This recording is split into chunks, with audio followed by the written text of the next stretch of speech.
like a TV static sound. I think I actually did that before. I think at one point there was like a television static sound effect. Yeah. We got 10 hours. There we go. Okay, we're live. Oh my gosh. There we go. Hey, this is TV Static ASMR show. All right, you guys, this is Straturday Night. Welcome. Don't adjust your TV set. Everything is cool. Smash that subscribe button. Smash that thumbs up. It's July 29th, 2023. It's 11:05 p.m. Eastern, 8:05 Pacific, 10:05 Norman Bates.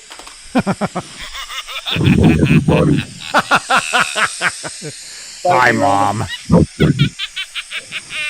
Oh, my goodness. Oh, my God. All right.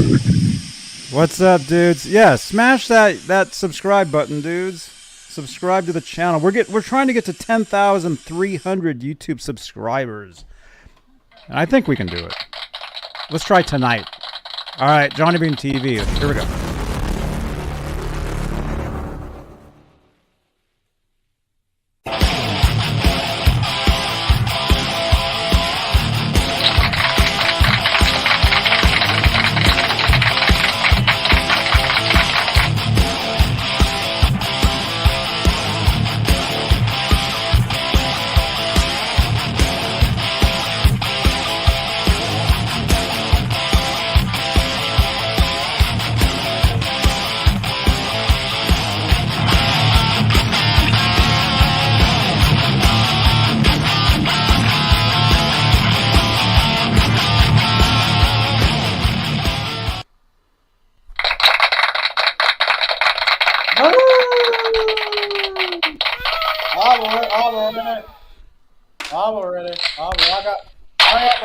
I got my guitar here. I got to get my guitar. I got me a new song. What happened to your microphone level? What happened? Turn it up. Ooh-boo-hoo. Can't hear me? Come on,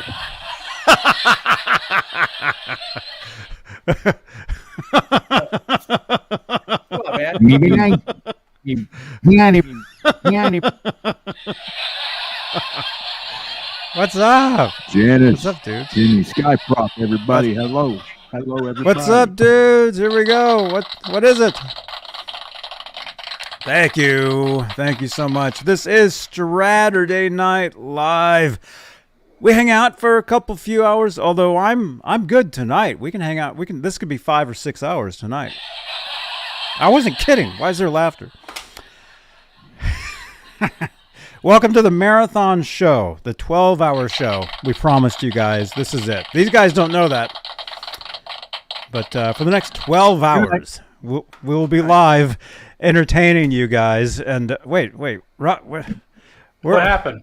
Where's everybody going? I said it's going to be a 12-hour show. Everybody.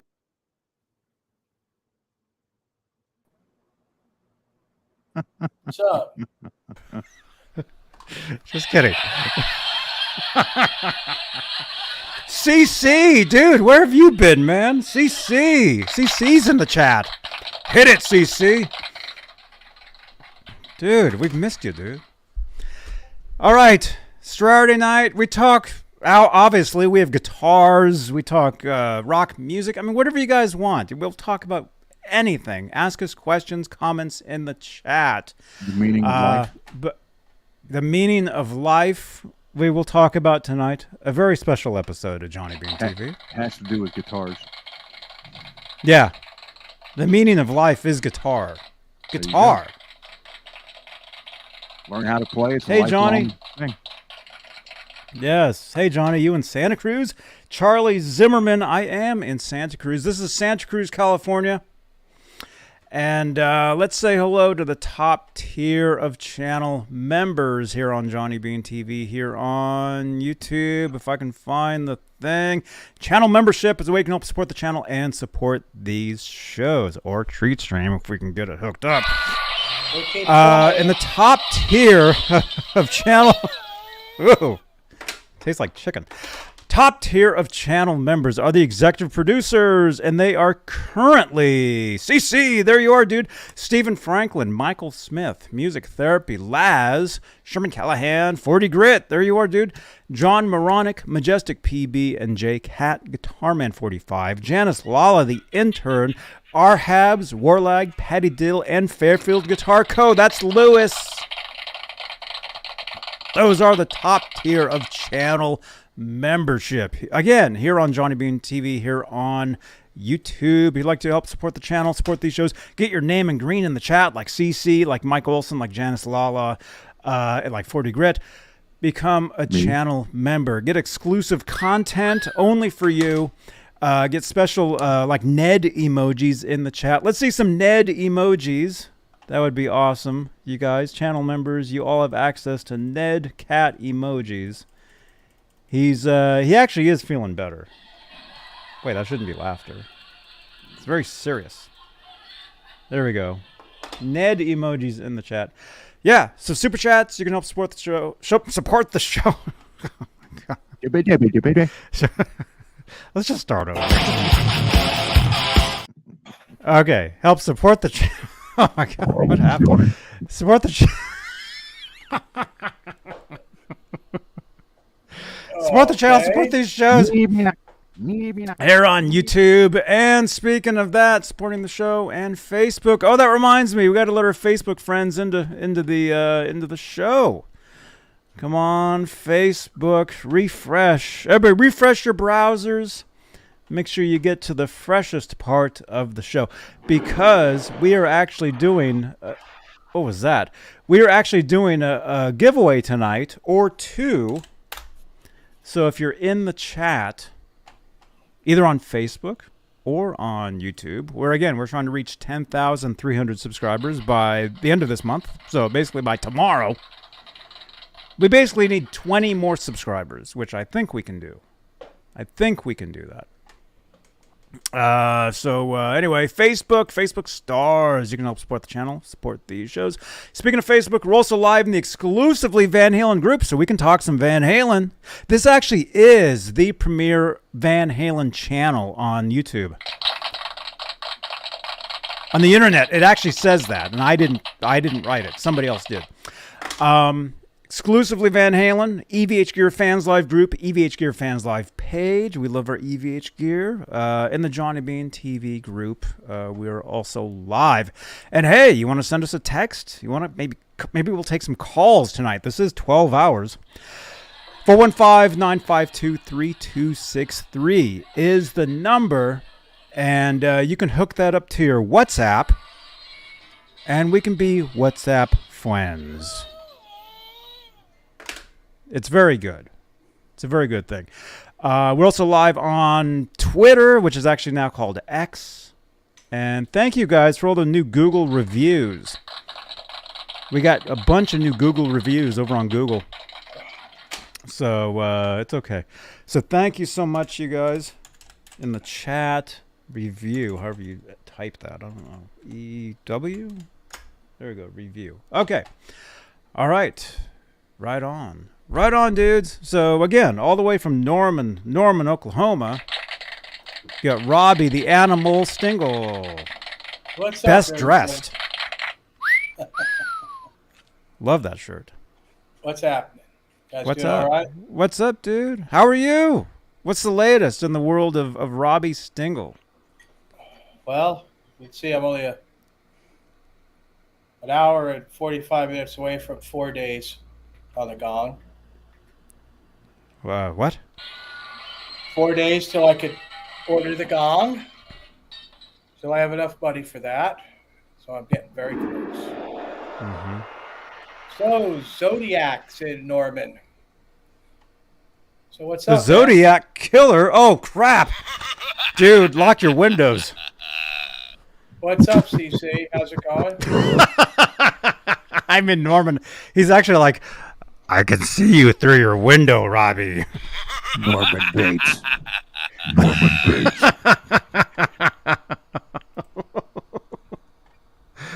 Oh my God. Ron Gunner, what's up, man? Hey, I'm just sitting here having some fun. Hey, That's awesome, man. maybe nice. all right. So far, the Zodiac Killer is actually laughing. So I don't know if that's good or bad. We got to make sure we keep Robbie's windows locked, though. I'll be all right, Johnny. I'll be all You'll right. be cool. Everybody's all right. armed in Oklahoma. He's got a gong okay. mallet he can hit him with. You got a gong back there, man. Yeah. Everybody walks in, hit that. Everybody understands. And 40 Grit is here. Dude, What up? How you guys doing? great. My Mammoth record shipped yesterday. So Oh, right I will on. be getting my remember new record drops on Tuesday. So make sure that you get your Mammoth drop. Mine will be here hopefully on Tuesday. So all I got to worry about now is it's sitting in the mailbox and not melting from the heat out here. So I looked it up today, and a standard vinyl record melts at 130 degrees. So as long as it doesn't get to 130 in my mailbox, I'll be all right. So 129. But make sure is that fine. you make sure that we support Wolfgang on Tuesday. You know his new record drop. So, and I think it's probably going to be pretty awesome. Mammoth 2? Mammoth 2. Right on. Right. So you pre-ordered one. So, right? So you might Well, get you one know, of the being signed the- ones? Or are they all signed? I did get one of them. Me being the child that I am, I was watching Wolf very closely when he was doing all the signing of the records, and they were going to do so many, and I bought it, and I bought his record. I've got the other one signed too. I haven't even opened it. The first one is signed. I've got it out in my record collection. gosh. I've got the Balance. Hey, I've got the Balance album too. I always want to talk about that. There's somebody on here that always asks when you're giving away vinyl Balance. I've got that. You know that thing's worth a grip. I think I paid what? $50 for it. I think it's worth a grip. Worth 40 A grand. grit? A grip. GRIP. A grip? A grip? It could be worth a grip too. You know. I do But- have one of those. I have one, and actually, I just bought another one. So I'm going to have two of them. If you don't mind me So- asking, how much did you pay for the second one? Did you get a good deal on it? I got a very good deal. So somebody didn't know what they had.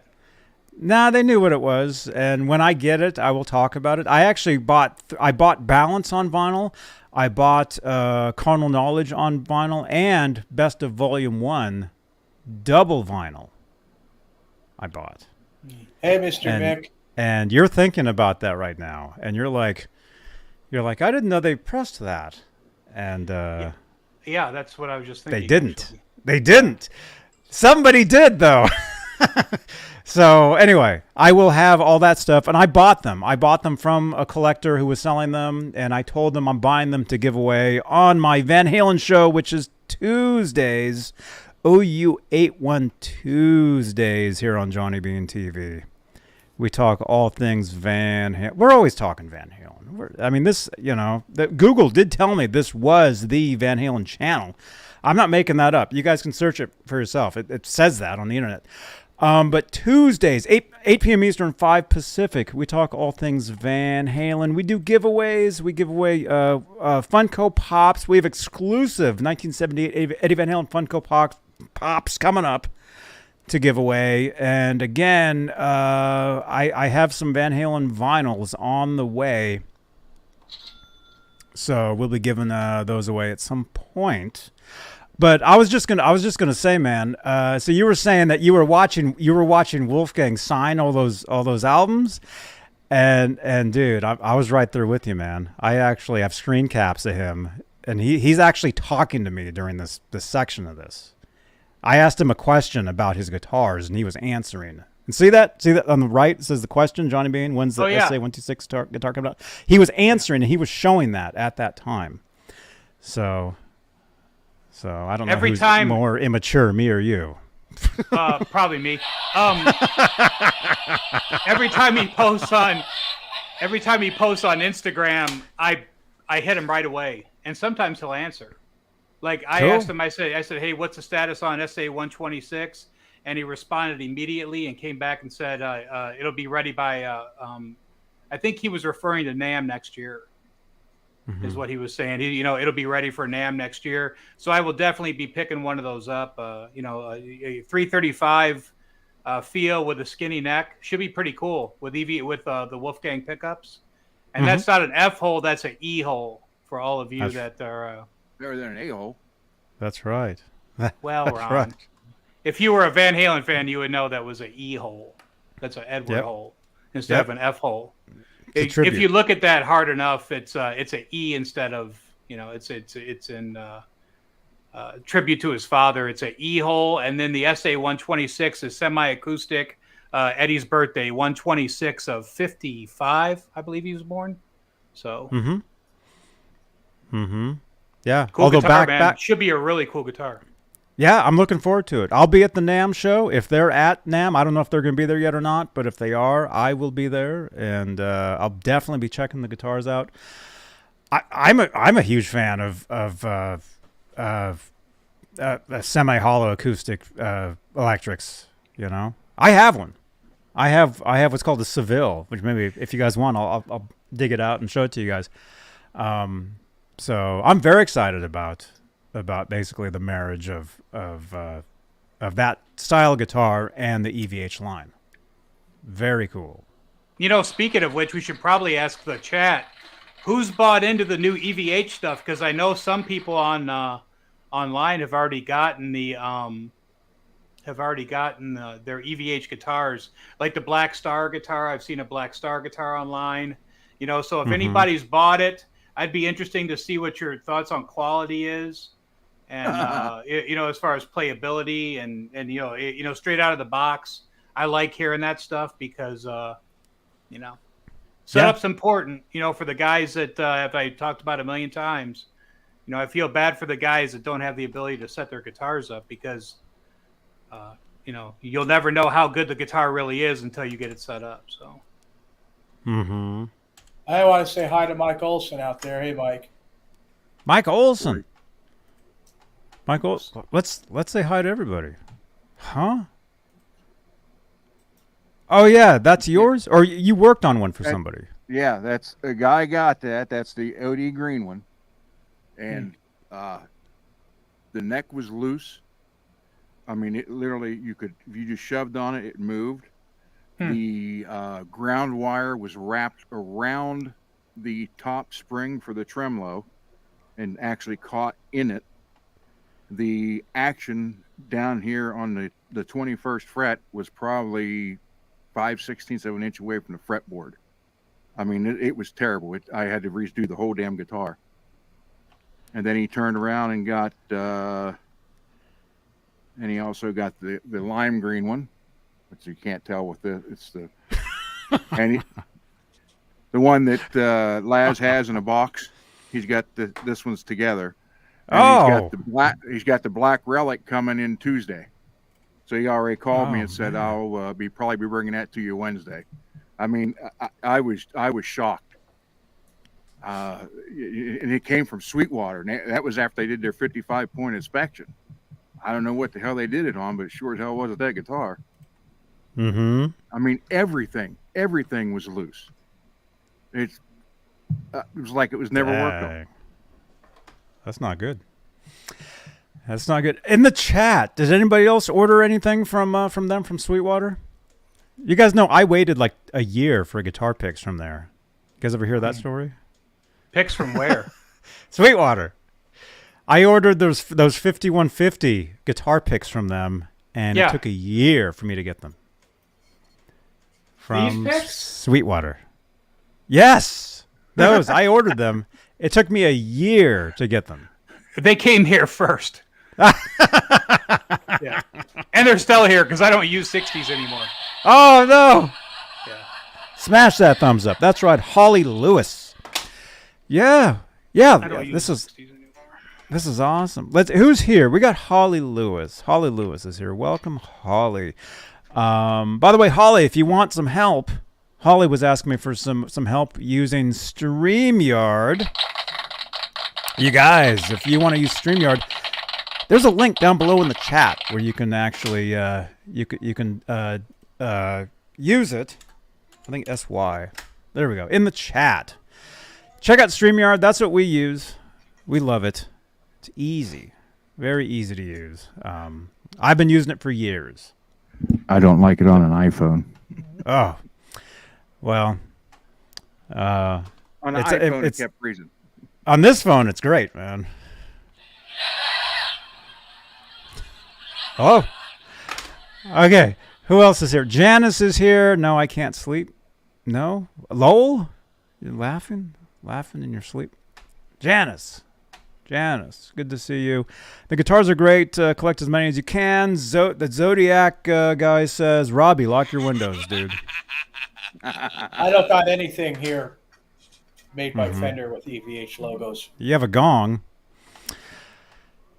Holly Lewis, hello. Jeff T, hello. Good to see you. Jeff T, channel member. Great to see you.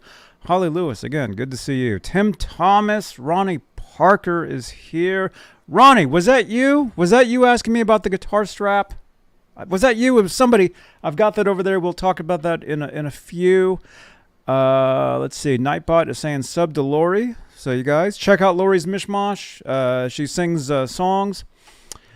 Let's see. Question. Zodiac is saying, where are the EVH bass guitars?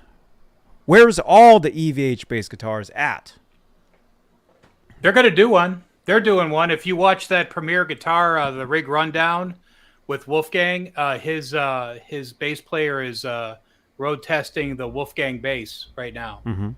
So they're road testing that as well. So I would think that by NAMM show time, they're going to have a bass for the EVH line, and they'll probably have a couple actually. And then I think that SA 126 is going to hit, and then hopefully I heard some whispers about a Rasta guitar. So if they end up doing a Rasta guitar, that'd be pretty cool too. Whoa. So, yeah. Dude, that'd be pretty Akataka, Akataka, Chris King.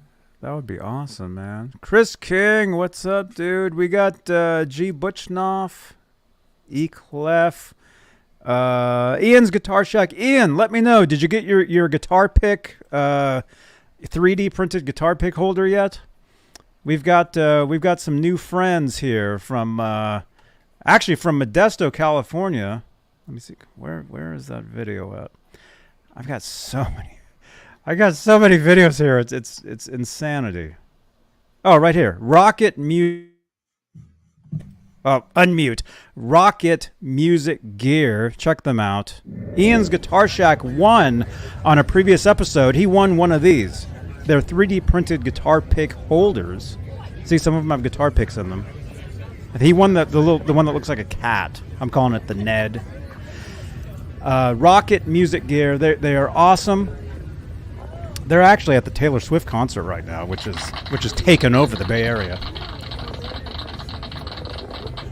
It's insane. There are so many people at Taylor Swift right now. We had earthquakes, and I'm not kidding. There were so many people dancing. They were saying there was earthquakes happening. So yeah, they got guitar straps, Rocket Music Gear. Check them out. I met them a week ago today.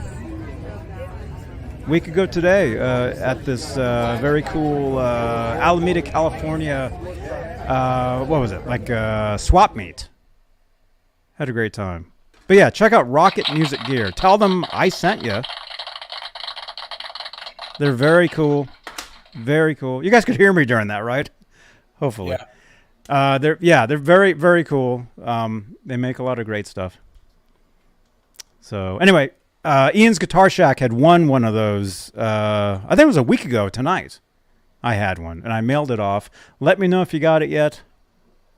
And I will actually. I'm looking to get more of them from them to do as giveaways.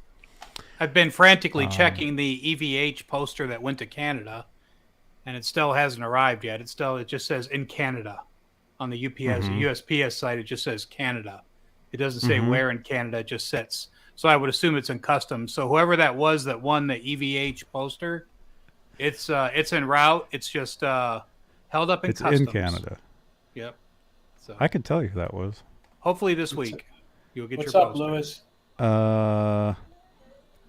Who was? When was that? That was a Couple little weeks while ago. ago, huh? It's a couple weeks ago, I think. Yeah. Still hasn't got it. 2 weeks ago. It's ridiculous. It says G. Butchnoff won it. No, he won a long time ago. There was another guy. Something rocks, like Mikey Rocks or something like that. Like Kurt Rocks. Kurt I Rocks, think. that's who it was. Kurt. Yeah, Kurt Oh, there Rocks. it is. Kurt Rocks. So that was 1, 2, 3, 4. That was like 5 shows ago as far as giveaways. So Wow. I think Man, time flies on this show. It's kind of weird. it's very strange. It was 3 weeks ago for that, or 2 weeks ago? 5. No, it wasn't that long. 5 shows ago. No. 5 shows, co- just a couple of weeks. Johnny does 3 a week. I do 3 a week. I do 3 shows a five- week. Oh yeah, that makes sense. 2 weeks. So 5 shows ago. So I would have been not this week, not even last week, the week before, 3 weeks ago. Right? Yeah. I believe 2 weeks ago. Yeah, I figure it was 2 weeks ago. Stuff normally takes 3 weeks to get here. Okay. Somebody in here said, I forgot who it was. I don't recognize their handle. Maybe they're new. There's a lot of new people too. But I'm seeing a lot of new stuff. Which is cool. Asked me how long it has taken to get all the EVH stuff. It's taken a long time. But I More than forgot 2 who it weeks? was. Maybe 3. Probably close to like 3.5 or something like that. 40 grit, how long did it take to get all your EVH stuff? AMX and DXIES. So how long did it take, buddy? That's years of collecting. I've got pictures of me as a young lad with EVH stuff, so I got a lot of stuff. So Oh my gosh. If you want to find embarrassing photos, I was swiping through my photos recently. I have a photo of me from actually, this is funny. I have a photo of me from 1993 standing next to that cardboard cutout that you have back there. The Eddie? yeah, So So you were If I- 9 years old? I was. If I can find that, I'll show it to you guys, but there's no way I'm going to be able to find it. I watched a video the other day, that video I told you about from 98 of Edit the Damn Show. And the video starts of me standing at the Peavey booth. Yes. And there was this huge picture of Eddie, like leaning on the 5152, and he had a cigarette. He's like leaning on the head, and he's got a cigarette. Well, when it came out in the magazines, they had airbrushed the cigarette out. But on the actual big, huge, like styrofoam picture they had, he still had the cigarette. Well, oddly enough, like 2 years later, the company or the music store that got that from the NAMM show, they sold it. And it's above my workbench. And it's huge. I mean, like, it is huge. Oh my gosh, that's me. I found another photo of me from 1993. You guys don't want to see it, though. Huh? Yeah, we do. You're not going to share it? You guys want to see this? This is me from 1993. You guys won't believe this. I don't believe this was several lifetimes ago. Looks like I'm in San Francisco, where I'm from. That's me. That's me, 1993. Look at that. That's a lot of hair. I had a lot of hair back in the day. Obviously now I like to keep it covered. But yeah, there you go. That's me, 1993. Pretty big for 9 years old. That's oh my gosh, that's unbelievable. There you go. Okay, so basically the photo that's similar to that is me standing next to that cutout. Oh, let me show you guys this real quick. real quick. This photo was in Spin magazine back in like 1996. You guys obviously know who those guys are. That's Green Day. I sold that guitar to Trey Cool. That actual guitar. They used to shop at the store I used to work at in Berkeley, California called Subway. And they would buy guitars, and I remember selling him that particular guitar, and then seeing it in a Spin magazine, them in a bathtub with it. Was that a foot long? Very good. A foot long. It's actually an Echo. It's an old 60s Echo guitar. I think it's either an Echo or a Vox. I think. Here's the best thing. How much? Oh, man. I remember writing out the sales receipt for him, and he gave me a name that wasn't Trey Cool. I remember it was like something like the Fourth. How much that guitar? He probably got it for $300-$400, probably something like that. Well, you sold it to him, so you know, not us. Yeah. Well, no, but this is in 1996. This is like a long time ago. Very long time ago. And then here's... Oh, I'm not going to show that. That's horrible. Yeah, I'm looking through all these photos now. Dang it. Anyway, there we go. Let me see. Somebody, I just saw something to me. Where is it? Holly. Who said they gave you their cutout? Oh, the EVH cutout that I have. That's like the one that 40 Grit has. My friend Matt Blackett gave me that. Probably like a year ago or something. It's a good one to have. I've got the Wolfgang one too. It's folded. It's in the cardboard box behind the cab. I don't have enough room in here for all that nonsense. But the one where he has the haircut and the guitars. Short hair. Yeah, the Wolfgang. He's got a Wolfgang with him. Yeah. Yeah, those are cool. You should do a poll. What was cooler? Well, I kind of know what the answer is, but Eddie with long hair, Eddie with long hair, or Eddie with short hair. But the cool thing about Ed is you always knew when he was on the wagon, because when he was on the wagon, he had short hair. When he's not on the wagon, he had long hair. Let's see. Long Looks or like short a cat hair? watching the Zodiac Killer in Robbie's window. Uh-oh. Somebody's doing the Kramer. Somebody's doing the Kramer ad in Robbie's window right now. Yeah, the one where he's peeking through. Yeah, where Ed's looking in and they're sitting there playing guitars for their girlfriends. It's pretty funny. Mm-hmm. I gotta go over to my storage unit and get those. Maybe I should take these guitars down and put all my cool Kramer posters up and all my posters I had in my garage because I took them all down and they're in storage now. Mm-hmm. I bet you those are worth a grip. I'll bet you those Kramer posters are worth a grip. Have you seen them on eBay or anything? What is a grip, Mr. Grit? A grip of money? Is a lot of money. Yeah, a grip mean is like... a lot of money. So a grip, how could Yeah. you put? How much could you grip? Like How much somebody could you holding grab? a bunch of money, right? Yeah, yeah. You know what I'm talking about. It's not very Yeah. specific. Though. Are they 20s? Are they grip. hundreds? 40. That's So, Detroit talk there. so you're 40 grip then? Oh, not $40. Actually, wait a minute. Yeah, they're all singles. He's going to the bar later.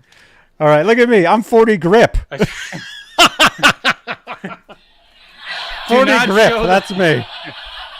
Yeah. I was just curious, man. No, I didn't mean nothing by it. I sent Johnny a picture of the money wad I took down. Oh, we can talk to get the Eddie Van Halen. Oh, poster. okay. Wait, so we can talk about that now then. Yeah. Yeah, You, sure. you already have it. Yeah. There it is right Yeah. there. Yeah, you sent me a photo. Dane knows that I'm always gonna. Dane should know by now that I'm always gonna go over there and buy guitars from him. But I mean, I was Okay. Can I show was that? like, I don't care. Can I show it? That's a lot of money though, man. I- How much How much is it? How much was would that, you dude? have spent for that photo? It's stupid. Those are there's no dollar bills in there, man. First I of don't all, think. who walks around with that? Oh, wait. First of all, who One, walks around with that two, much money? three. Stupid. Oh, that's at least 300. Under those are probably 20s, I would assume. No, I'll be honest. Those are all 50s. Those were All hundreds 50. were on top, and they were all 50s. But How much was that? Maybe you shouldn't say because the Zodiac Killer is actually in Norman right now. I like going to Dane's prepared. I always go prepared in case and what's funny is when I went in there that day, he goes. I called my buddy who goes to Dane's a lot because I was driving out there because he lives more on that side of town. And I said, hey, have you been to Zim's? And he goes, yeah, he's got a 5150 head. I go, a Peavey? And he goes, yep. And I go, I'm going to buy it. And then I got there and he goes, hey, man, I had a 5150 head and I sold it yesterday. And I was like, oh, man, I was going to buy it. But it's gone. I really don't need a PV. I got a 5152. If you guys, did you ever watch the 5152 story with James Brown on Tone Talk with Dave Friedman? It's really good. He talks about so the 51. So they did the 5150 and the 5150 is going, and they said we need to find a more inexpensive amplifier. So Ed said, let's do a combo. So they went to go do the combo, and the combo was sent to his house, and there was a capacitor or something that was done incorrectly. And so Ed called Peavey and said, hey, man, I don't know what you did differently. And James Brown was like, we didn't do anything differently. He goes, no, something's different. And he said, I don't know what you did differently, but I really like it. And they said, okay. So come to find out, they said, well, send it back because they wanted to reverse engineer it. And check, and sure enough, there was something that you would have to watch the interview, but something wasn't done right. So then the combo came out, and then Ed came out and said, hey, I want controls for both channels on the front of the amplifier, and hey, by the way, go ahead and put the switch in there from the combo, and we'll just do the 51. We'll call it the 5152. So that's why the 5152 came out, because of the change in the combo, which I have. I got the 5150 combo right here. And then I've got the 5152. So the whole talk about Dakota Barrett says the first tube amp I ever bought was a 5152 head, and that's what made me want a Peavey. I got to be honest with you. I really truly believe that the 5152 was the amp that Ed wanted. And I find it interesting that there's so much talk about the very first Peavey head, about the EVH on the front and, and how it's different. It was never different. It was the same amp. The only thing was they had a RCA, I think it was an RCA tube that they ran out of. So they had Hartley Peavey had bought a ton of I'm pretty sure they're RCAs, a ton of tubes, and they ran out of them. So they said that's when they started to sound a little different because they were putting rubies in them and they were putting different kind of tubes in them. Right. But there's no difference between an EVH, a block logo on the front of the Peavey head, and a signature, which they call that the script logo on the front of the first Peavey. But again, just speaking from in my opinion, going back to the 5152 head, I've had the 5150 head, and I would never sell my 5152 ever. I have a question. So is the 5150 combo, is that technically a 5152? The combo came before the two. So like I said, what Ed wanted was a more price friendly because of the head, having to buy the head and the 412. He said, let's do something more price friendly. So they came out with the 5150 PV combo. But they had put something in wrong. Go watch the interview. It's a fantastic interview. It's a Tone Talk with Dave Friedman. And it's a super long, I want to say it was almost 3 hours. And he just talks about working with Ed. James Brown talks about working with Ed. And but they had done something wrong or they actually did something right because Ed said something's different. Something's wrong. And he said, hey, Dwight Bailey. He said that something was different. So they sent it back, reverse engineered it, found it, and then did that change in the 5152 too, which mine's right there. I gig with that head for years. That was my number one gigging head. That thing's fantastic. Great amp. Nice. Yeah, because I had a 5150 combo at one point. Because I have I guess what you call the block, amp. The block letter, yeah. I have the block letter, and then I have I have a 412 combo. I mean, cabinet. Yeah, I have it. It's over there. If you guys want to see it, I can roll it out. But then I bought the combo at a shop in Oakland, California, and whoever owned it, before put casters on it, so I was able to roll it around, which was great. That thing's a beast.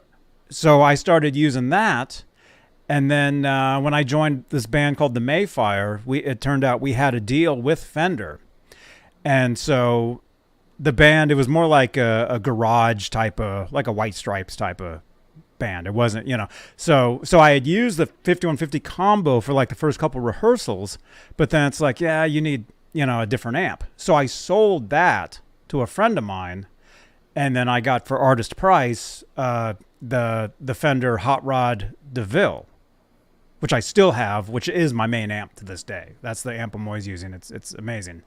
And I don't use the dirty channel. I'm always using pedals for the fuzz and stuff for it. But anyway, going back to the Peavey combo, I remember it sounding great. I remember the clean channel sounded much better than the block letter channel or whatever. And then I remember when I saw Van Halen on the Balance tour, I saw them like 2 or 3. I saw them 3 times on that tour. And by one of those times, or maybe all of them, I don't remember, Edward had a stack of those combos behind him. And by that point, he was using the combos for his clean tone. And then he was using the regular head for the dirty tone. Yeah, right? that wasn't a marketing ploy. Yeah, that wasn't a marketing ploy for him to like come out with the combo. He preferred the combo over the head. He was using the combos on the 95 tour, and then the 5152 came out shortly after.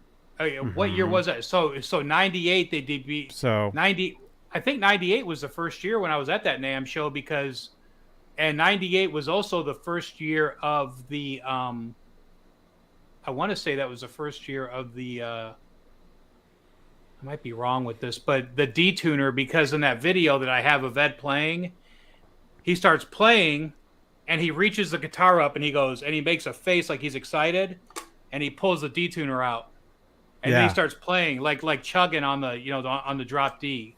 So I'm thinking that maybe 98 was the first year of the detuner as well, because that was shortly after the Wolfgang. What year was Wolfgang? It would have, because the Peavey Wolfgang came with those standard on them. Yeah, they came with detuners, and those started coming out in like 96, 97. Yeah. Well, 96, he gave the guitar to Jason. He said, right, that's when he showed it to him, and that's said right. that he had a patent on it. That's right. Well, the first time we saw a Peavey Wolfgang was on David Letterman. No, I'm talking about the detuner. Yeah, no, I totally agree. But the first time we saw Wolfgang was on David Letterman when they played Not Enough. He played a red one, and it's the first time he ever went from and started showing the Peavey around, because I remember watching that going, oh my God, what is that? He was playing a red Peavey Wolfgang for that Not Enough on David Letterman, which was really cool. I think you're 100% right, though. I think the combo, I don't use mine. I actually restored that amp. It was beat, and the price on those has come down a lot.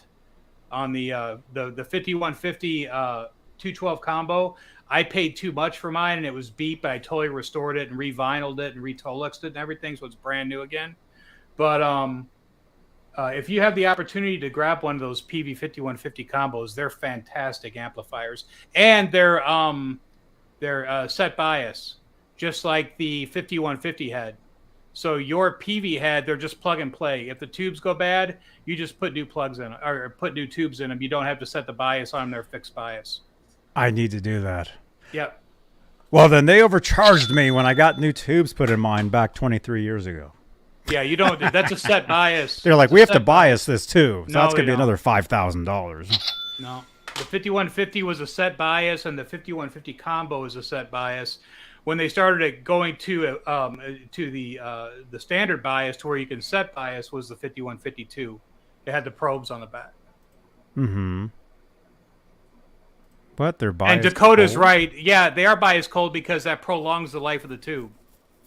So, there was, you can do research on that and find out, what the sweet spot was and where Ed had his biased and stuff. But you have to remember they're biased cold because Peavey wanted you to prolong the life of the amplifier. So they did set them cold.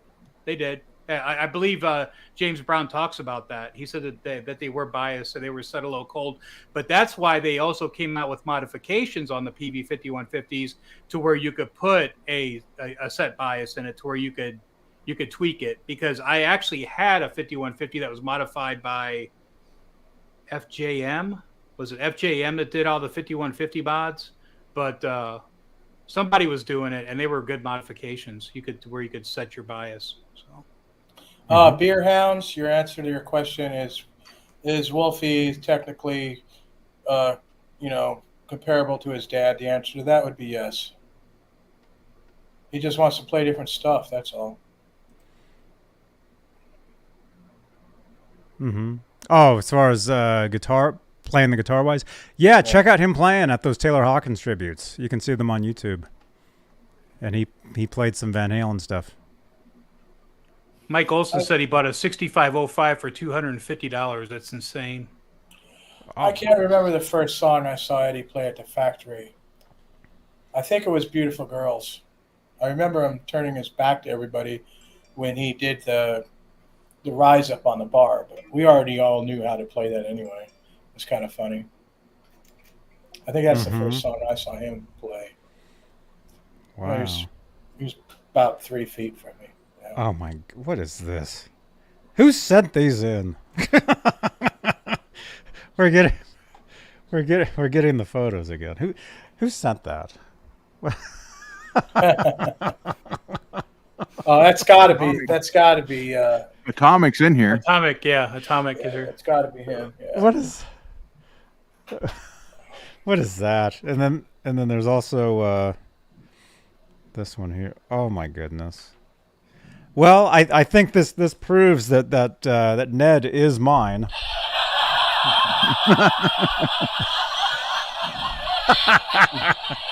We do look a lot alike, me and Ned. Right, Zora? Oh! Oh my God! Oh!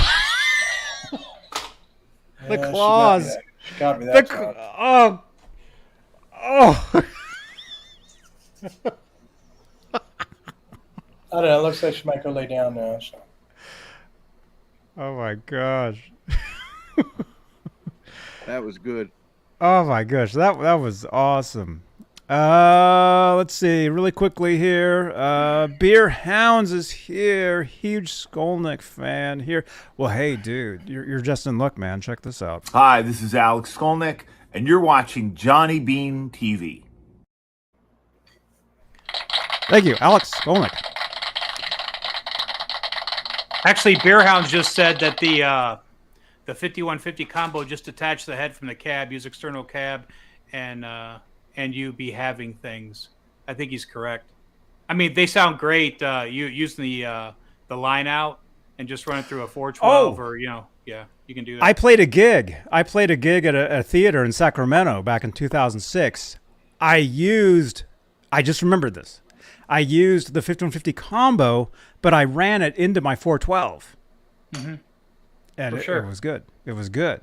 And you're gonna have to push it harder. You had to push it harder with the 412, and it probably did sound really good because you're not pushing a 100 watt amp. Now you're pushing a 50 watt amp through a 412.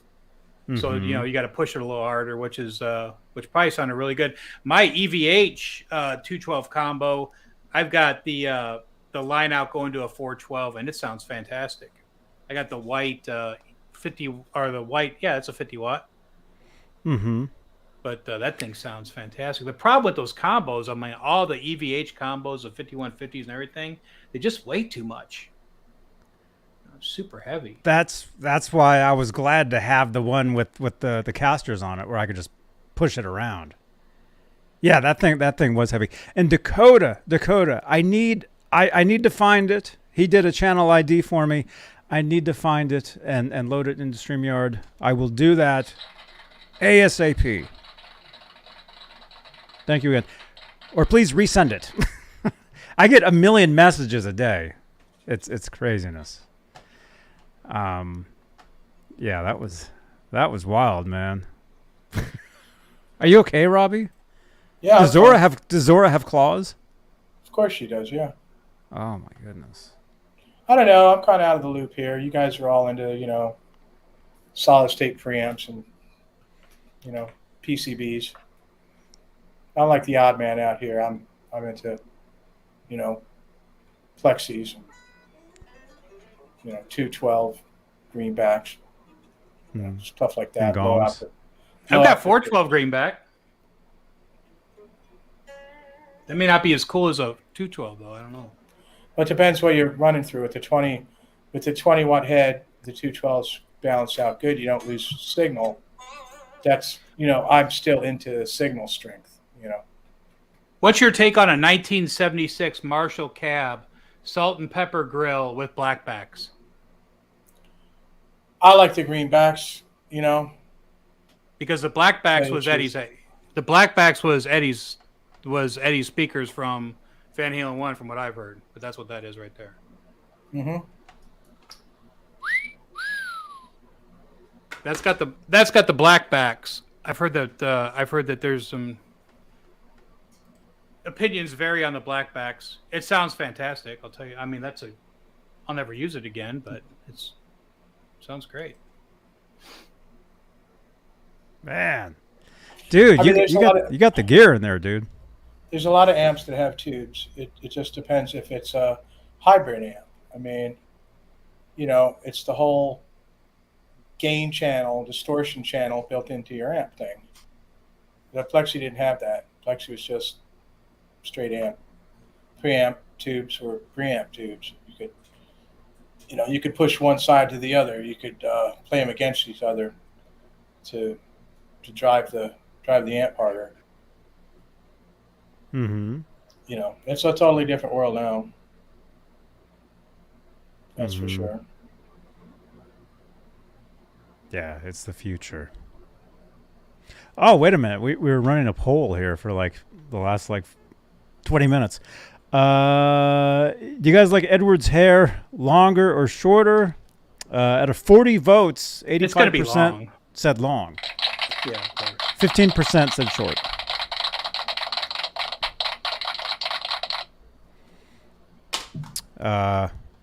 If you guys want to see me with long hair again, send me some Rogaine.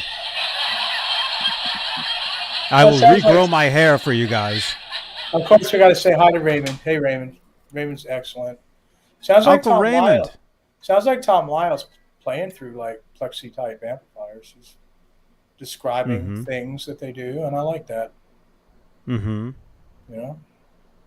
Beer Hounds wants to know if Friedman amps are worth it. I guess Robbie would know. Dave Friedman does all of the old vintage, very similar schematics to the Plexis. I know his stuff is very, very Plexi related. So, Well, I mean, Friedman went over to Edward's house and he was poking around with his amps. And CC's in the chat, Robbie. I mean, yeah. Well, I'm not a Friedman fan. I mean, I got to tell you, I'm not really a Friedman fan. I'll leave it at that. I don't want to start a big thing about it. I think that I will say about Dave Friedman, I think Dave Friedman's fantastic to listen to. I mean, if you just listen to that guy, I mean, he's got so much knowledge. I mean, like that guy I worked with, Ed called him. He said there was a show in Detroit and his rack had taken a spill. And Ed's guitar tech at the time had called called Dave Friedman and said, "Hey man, we're going to fly you out." So he flew out to Detroit. He flew him out to Detroit just to check his rack. So I mean, talk about a resume. What tour was that? I don't know. I watched I'm not trying to plug another channel, but I mean, I watch Tone Talk religiously. Whenever Dave Friedman's got his Tone Talk on, I watch it. It's really good. And thank you, but yeah, thank he was you, talking Raymond. about that. Thank you, Raymond. Just had to say that.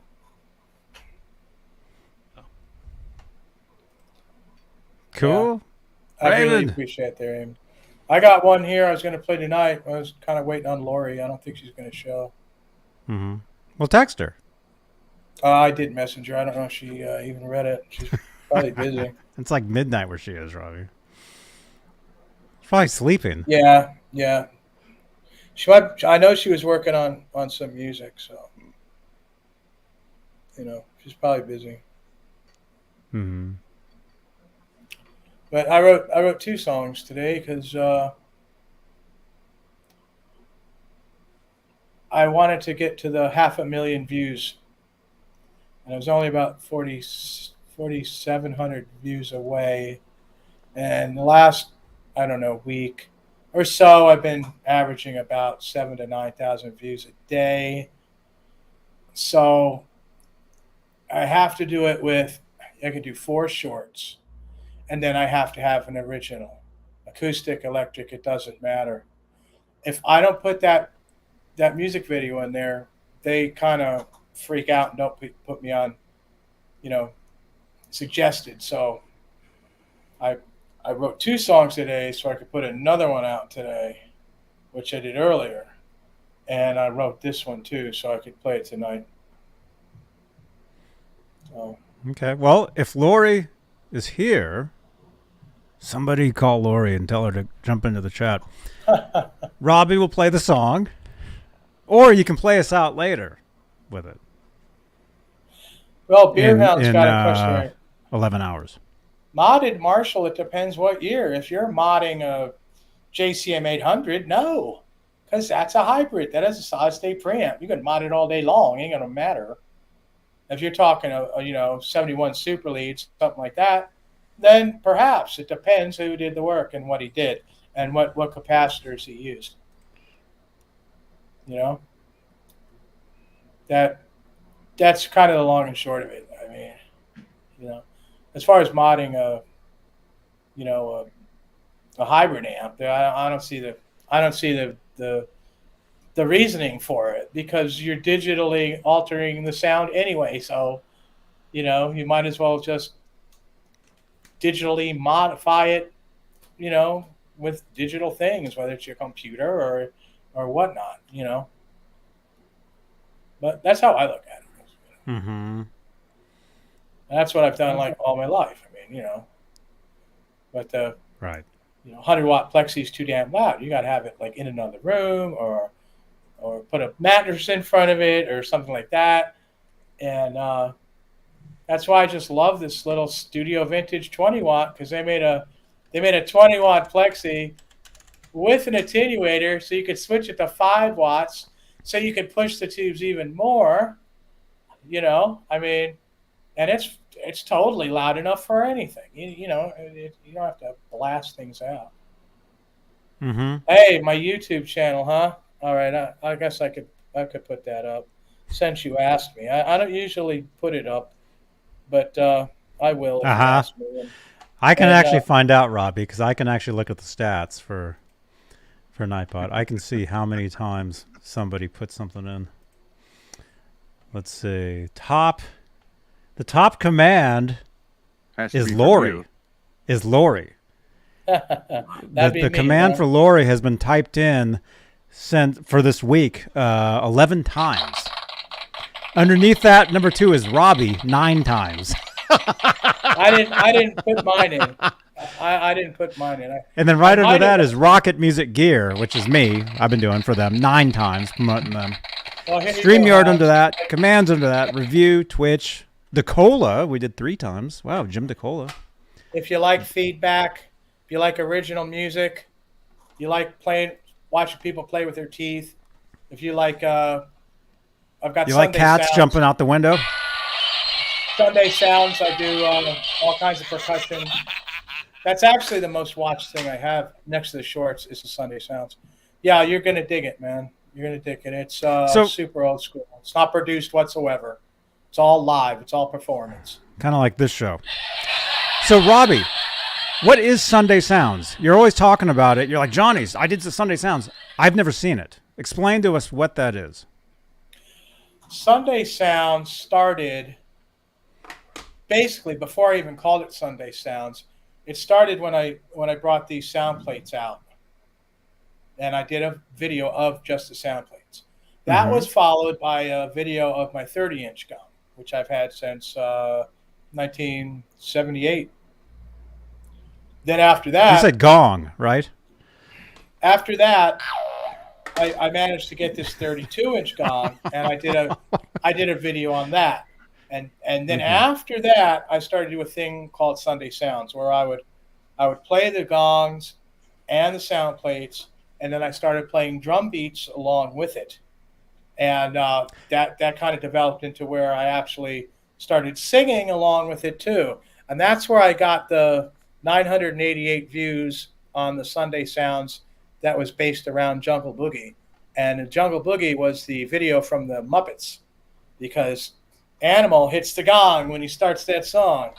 And I just thought that was great. So that's what I did. And this tomorrow is going to be, man, stop with the damn freaking toilet. You're really pissing me off with that stuff. Oh, my God. You're going to make me hit the thing just because that thing sounds like freaking crap. Oh, my gosh. What? The Sunday Sounds for tomorrow is going to be Toto's Rosanna. And last week's Sunday Sounds was Casey and the Sunshine Band, Shake Your Booty. So this is, thanks. That was tasteful. So I know you're going to dig the channel. Oh man, I've got I think it's 795 subs now. And by tomorrow morning, I will have the 500,000 views. So Holly wants to go.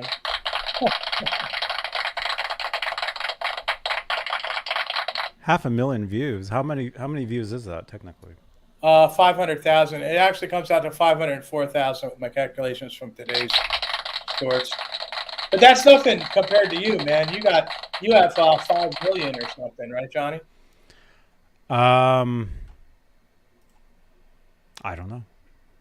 Janice, how many views do we have on this channel? And Beer Hounds, thank you so much. Have an ice cream. I will have an ice cream. Thank you so much. Sounds yeah, it is dark in Norman. Sounds good. Zodiac. I don't think we have a moon tonight. Makes it hard to aim if you're shooting at people. Oh, you shouldn't say that, Robbie. Let me see. Sorry. I should say felons. Thanks, Guitar Band. I hope you liked them. We're at over 5 million views. That's what I told you. 5,308,558. Yeah, that's a lot of views, Johnny. 5 million. So we're working towards 6 million views.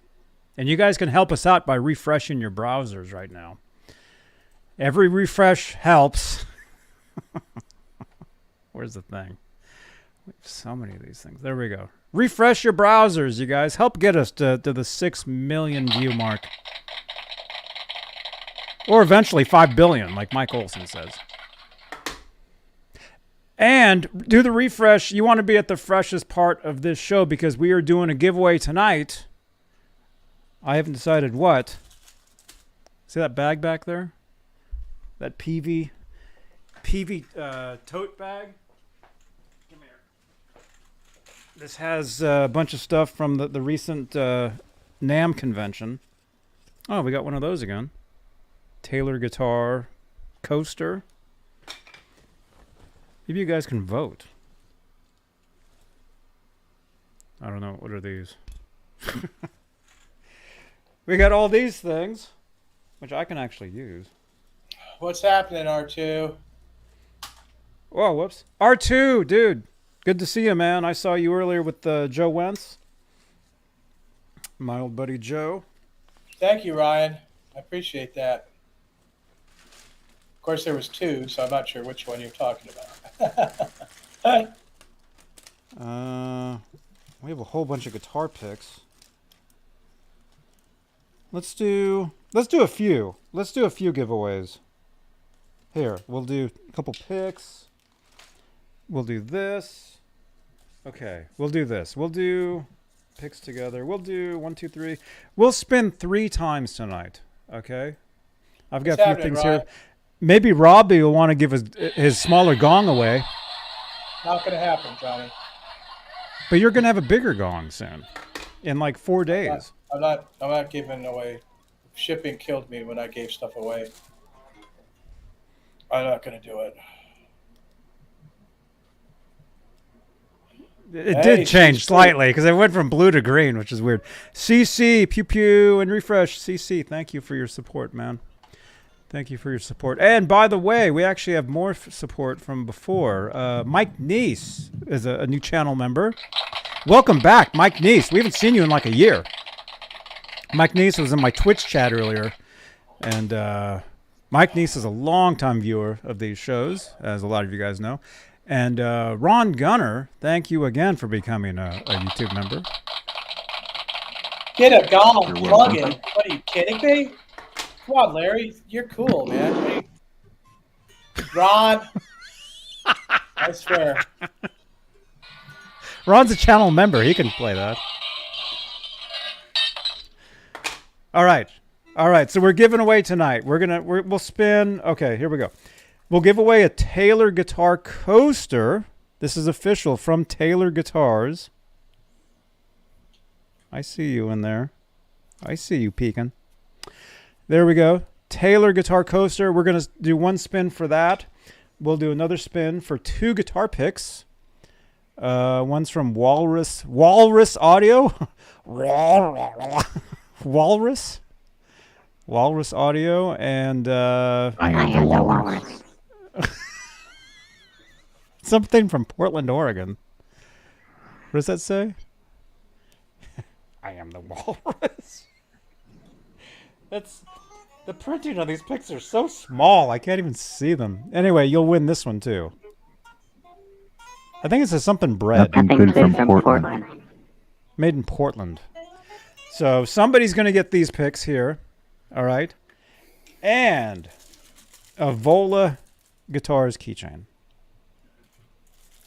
That's where we actually met this guy last NAMM show. You're watching Johnny Bean TV. I'm Old England, the guy with the face on the live stream right now. Thank you so much, man. Oh, you're welcome. Ola England. Very cool dude. All right, so we're giving that stuff away. So all you got to do is participate in the chat and spam the chat like Music Therapy Labs is doing right now. Spam the chat with numbers, letters, alphabets, any of that stuff, whatever you want.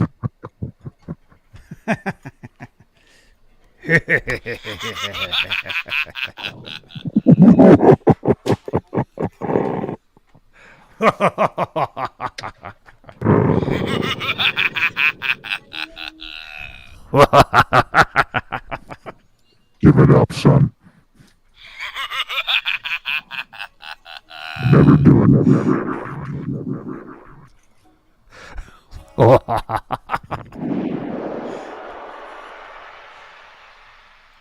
Was that the gong? He flushed his toilet again. He flushed his toilet again. Oh my god. Man, you're pissing me off. He flushed his toilet. Oh no! Don't get up. Robbie, don't. Don't do it. No. It's a 30. R.I.P. headphone users.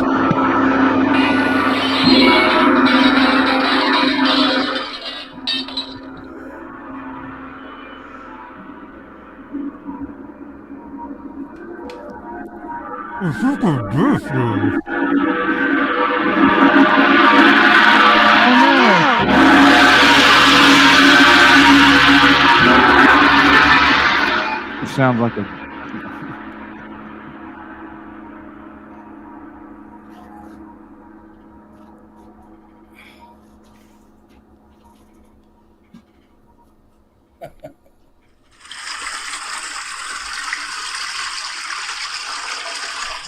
Oh, he ain't gonna quit, is he? Who did That wasn't me. That wasn't him. Okay. I had to use the bathroom. I'm good. I'm good now though. All right. Yay! All right, so we're doing giveaways. So yeah, all you gotta do is participate in the chat. We got 64 people here. You guys are awesome. Don't forget to smash that thumbs up. We got 37 thumbs ups. This is very good. Very good. Oh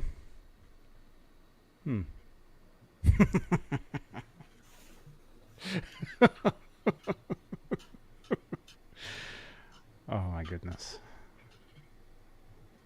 Wow. All right, what else? What else is happening? You guys, we're an hour into. We have 11 more hours to go tonight.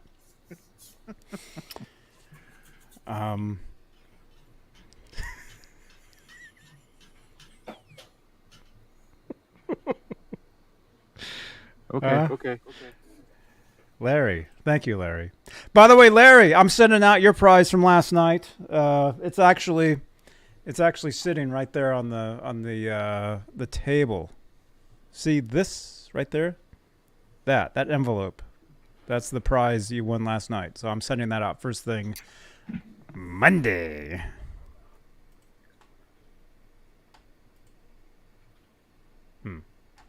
Did I mention that this is actually a podcast? So you guys actually just heard dead air on the Johnny Bean podcast. Available on iHeart, Spotify, Stitcher. We're on Lemonade, believe it or not, where I have like 4 followers. We're on Mastodon. We're on Threads, where I have 430 followers instantly. It's amazing. Instagram, X, used to be called Twitter. Thank you, Dakota. There we go. Yep. TikTok. I'm trying to talk Robbie into going back to TikTok. I think he would do very well over there. Which is true, Robbie. I think you would do very well over there if you just stuck with it. I was already there, and I tried it for 7 months, man. I'm doing much better on YouTube. I've been on it for years. Years and years and years. Takes time. You can't just jump onto something and think, oh, it's going to work and it's going to be great and whatever. 7 months, Johnny. 7 months is not just jumping on it. 7 months is, in the world of doing these shows, 7 months is nothing. I've been doing this show for 8 years. This particular show here, I've been doing for 5 years. I know it doesn't seem like it. Yeah, they attacked my phone. They were screwing it up. I tried to get off it. They will not let me go. They keep on hanging on. You don't get off on TikTok. That's the one thing you don't do. Thank you, Zodiac. I appreciate it. Peggy does too. So did Manuel. I like it. You guys are cool, man. If you don't like it, I guess you got that right. Right on. Well, Zodiac heard it through the window. He's actually in Norman. Robbie, play it again. Play it as loud as you can. We'll tell Zodiac to go outside and see if he can actually hear you. Not going to happen. He's all the way on the other side of town. It's Norman, Oklahoma. There's 4 people that live there. No, there's quite a few, Johnny. There's 32. That actually sounds like a good poll. Thanks, Larry. I appreciate that. Robbie, Larry's cool, man. I messaged with you a lot. Louder, so guy outside can listen. Okay. How do you spell outside? T.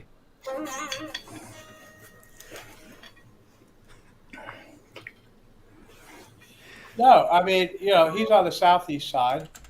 That's pretty big. Then I'm in the central. Then you got the west side. Actually, square mile wise, Norman is quite big. I mean, they'll they'll put a siren on. We're talking for about a Norman, tornado. Oklahoma.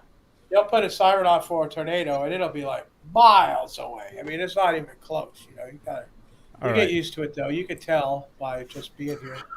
In the chat right now, want Robbie to play gong louder so guy outside can listen. That's crazy. Everybody's voting. Look at these I'm not votes. going to go outside and hit my gong at 11:20 at night. It's not going to happen. No, you hit it inside. We want the guy outside to hear it. Oh, thanks, Charlie. If you're watching, Oh, he just told us where he is. Well, that's pretty general. That's an area over there. Mhm. That's not. You're not going to go there and say, "Oh, here's his house." Ain't going to happen. Okay. You know. He'll listen. Oh, that's funny. Would he hear the gong from there? No. You probably hear it next door. You probably hear it across the street. Of course, the lady next door likes it. When I did Sunday Sounds last weekend, she was like, she texted me and said, "Keep playing," because I was just, I was testing out the drums because I got to move them around a little, to make sure they're in the right spots. And she was just like, "Oh, that's great. Keep playing." I said, "Oh, I'm going to do, Shake Your Booty." And she said, "Oh, yeah," so that was cool. All You right. can He sample. says he'll listen. Tom Lyle says he's gonna sample it. You could use any of my recordings. Anyone can use anything that's on my channel and sample it or play over it or play the song themselves. Anything. That's what it's all open. There's no agenda here. There's no agenda whatsoever. What is WhatsApp, Johnny? The WhatsApp number is this one, 415-952-3263. But yeah, seriously, 28 people want you to play the gong so the guy outside can hear it. Yeah, see, I don't look at my neighbors being hot. I'm 61 years old. I'm not gonna mess with stuff like that. Thank you, Ryan Hall. Well, no, isn't it like 90 degrees there today?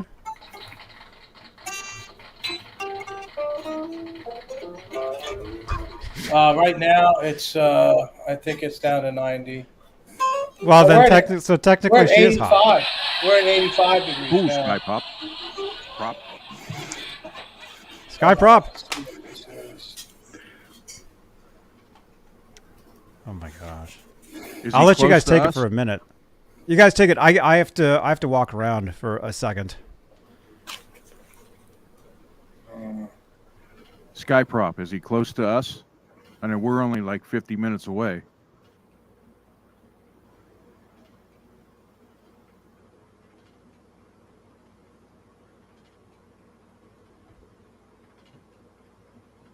Tony's the godfather of heavy metal.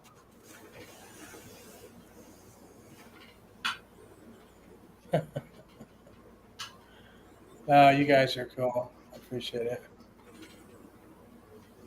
Tony's good. I don't know, man. She's nice looking and all. I don't look at her like that, man. Tom Lyle wants to talk about losing weight. Hey, I should. With my arthritis, I cannot exercise very well. I'm pushing it with what I do now.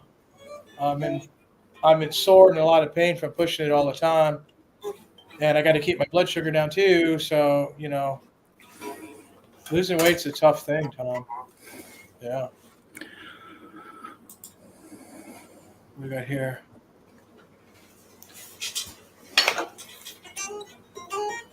Oh, Hippie wants me to pick a song for tomorrow. My name is on the top of the header. My name is first. Lori's name is second. He wants it 5 minutes or so. If anybody's watched my channel, 5 minutes is a dream for me to do. So it's going to be longer. And I'd have to pick something out. Maybe I should do that now as soon as this is so ripping. 40, I ended up doing 13 guitars in 10 days so far. Last 10 days. Well, like what? Like with regards to what? Setups, swapping out pickups for people, adjusted necks, fret level, polish. I mean, the easiest one was a one pickup swap. That was it. 3 of them were the new EVHs. Yeah, that's therapeutic for me, bro. I love that's therapeutic for me. I go out at my workbench and I'm in my happy place. If I'm out at my workbench, I'm really not at my happy place. When I was at Sir, we had to do 12 guitars a day. So 12 was I think it was maybe it was less than that. I don't know. I don't remember. But yeah, hey man, lucky you to be able to do that all day long. I'm doing I'm managing I'm selling cars. So yeah, but how many I will tell you when I was working at Sir, you know, it's interesting. That's an interesting topic because I was in the Navy for 23 years and then I got out. And then I worked for the Navy for a year. And then I wanted to get out of the government work. So I went to go work for Sir. And everybody says I'm living my I'm living my dream, or it's fun to your passion is to have your job as your passion or something like that. Didn't really work that way for me because when I was working at Sir, I didn't play guitars. I played guitars all day long. And then when I got off of work, I didn't want to play guitar anymore. So I found myself getting away from guitars. I was on guitars all day long and, you know, I was still gigging and stuff. But as soon as I left Sir, I found myself playing by guitar more. So, you know, so lucky you to be sitting there. And hey, maybe it's also like, you know, being your own boss is cool. That's cool too. I assume you're doing that full time. So yeah. I'm retired, so this is the only thing I'm doing. Yeah, that's cool, man. Hey, that's my game plan. And I do it. For the last 5 years, been doing it for the Faith and Failure band, and now other bands are coming around, and then I just got just from word of mouth, people coming around, knocking on the door, or sending me a text or whatever, or getting hold of me on Facebook saying, "Hey, I need this, I need that, can you do it?" And I said, "Sure." And I found one guy who's an airbrush artist, and he's going to do the skull on the front of my oversized rectifier cab. And for that, I'm going to fix one of his guitars. He said, we're going to do it a even swap. I was like, that cool. Sounds pretty good. Yeah. That's cool, man. Yeah. So wait, so 40 Grit, I have a question. So you said when you worked for the guitar company, you'd play guitars all day. When you came home, you didn't want to play anymore. No, I mean, like you do it all day long. But would you say you were like a, I don't want to say a better guitar player, but were you like warmed up like all the time at that point? Like if you were playing all day, like if you would have picked up a guitar at home or if you had a gig that night, you'd be ready to go, huh? Well, the person who played the guitar most was Noel, because he was QC. So like the guitars would leave my bench and they would go to the QC booth and then he would play through them.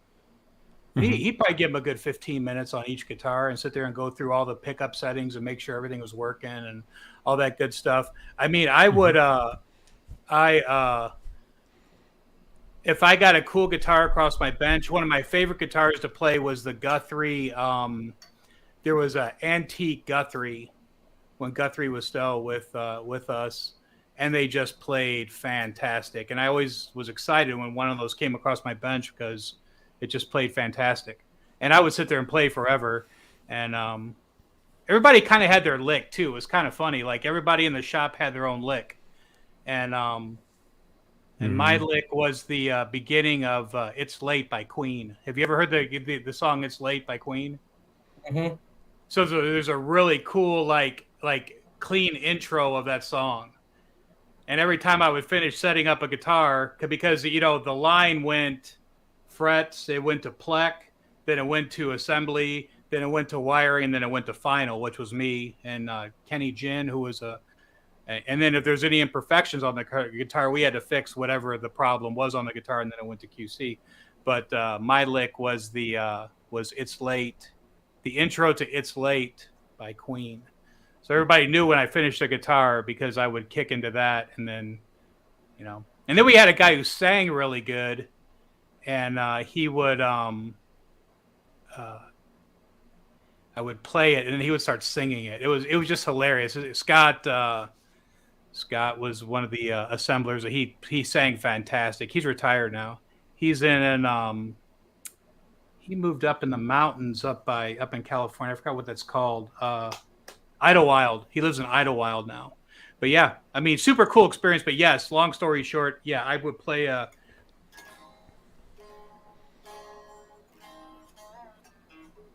Mm-hmm.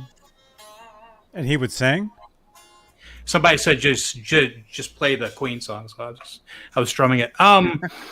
So he would sing it, and it was cool. So, but yeah, you get tired of playing. I mean, I went home and I was like, the last thing I wanted to do was go in the guitar room and plug in a guitar because I've been playing all day, And then you start learning about the cool stuff that Sir had to offer and the pickups, and then I started dabbling in different pickups, and that's when I really got educated, I guess, for with regards to what really sounded good, with regards to what didn't sound that great anymore. The stuff I thought sounded good didn't really sound that good after you start playing around with John Sir's stuff. So, because his stuff's pretty fantastic. So, yeah, it's great stuff. What do you think of BC Rich? What do you think of BC Rich guitars? Now? Well, in the 80s. Oh, the BC Rich guitars were cool, man. I thought they were super cool. Now they're all like they're like what, made in Korea, made in China. I think they're made in China now, aren't they? Indonesia. Yeah. Sorry, when that upset me. This whole import thing. Sorry.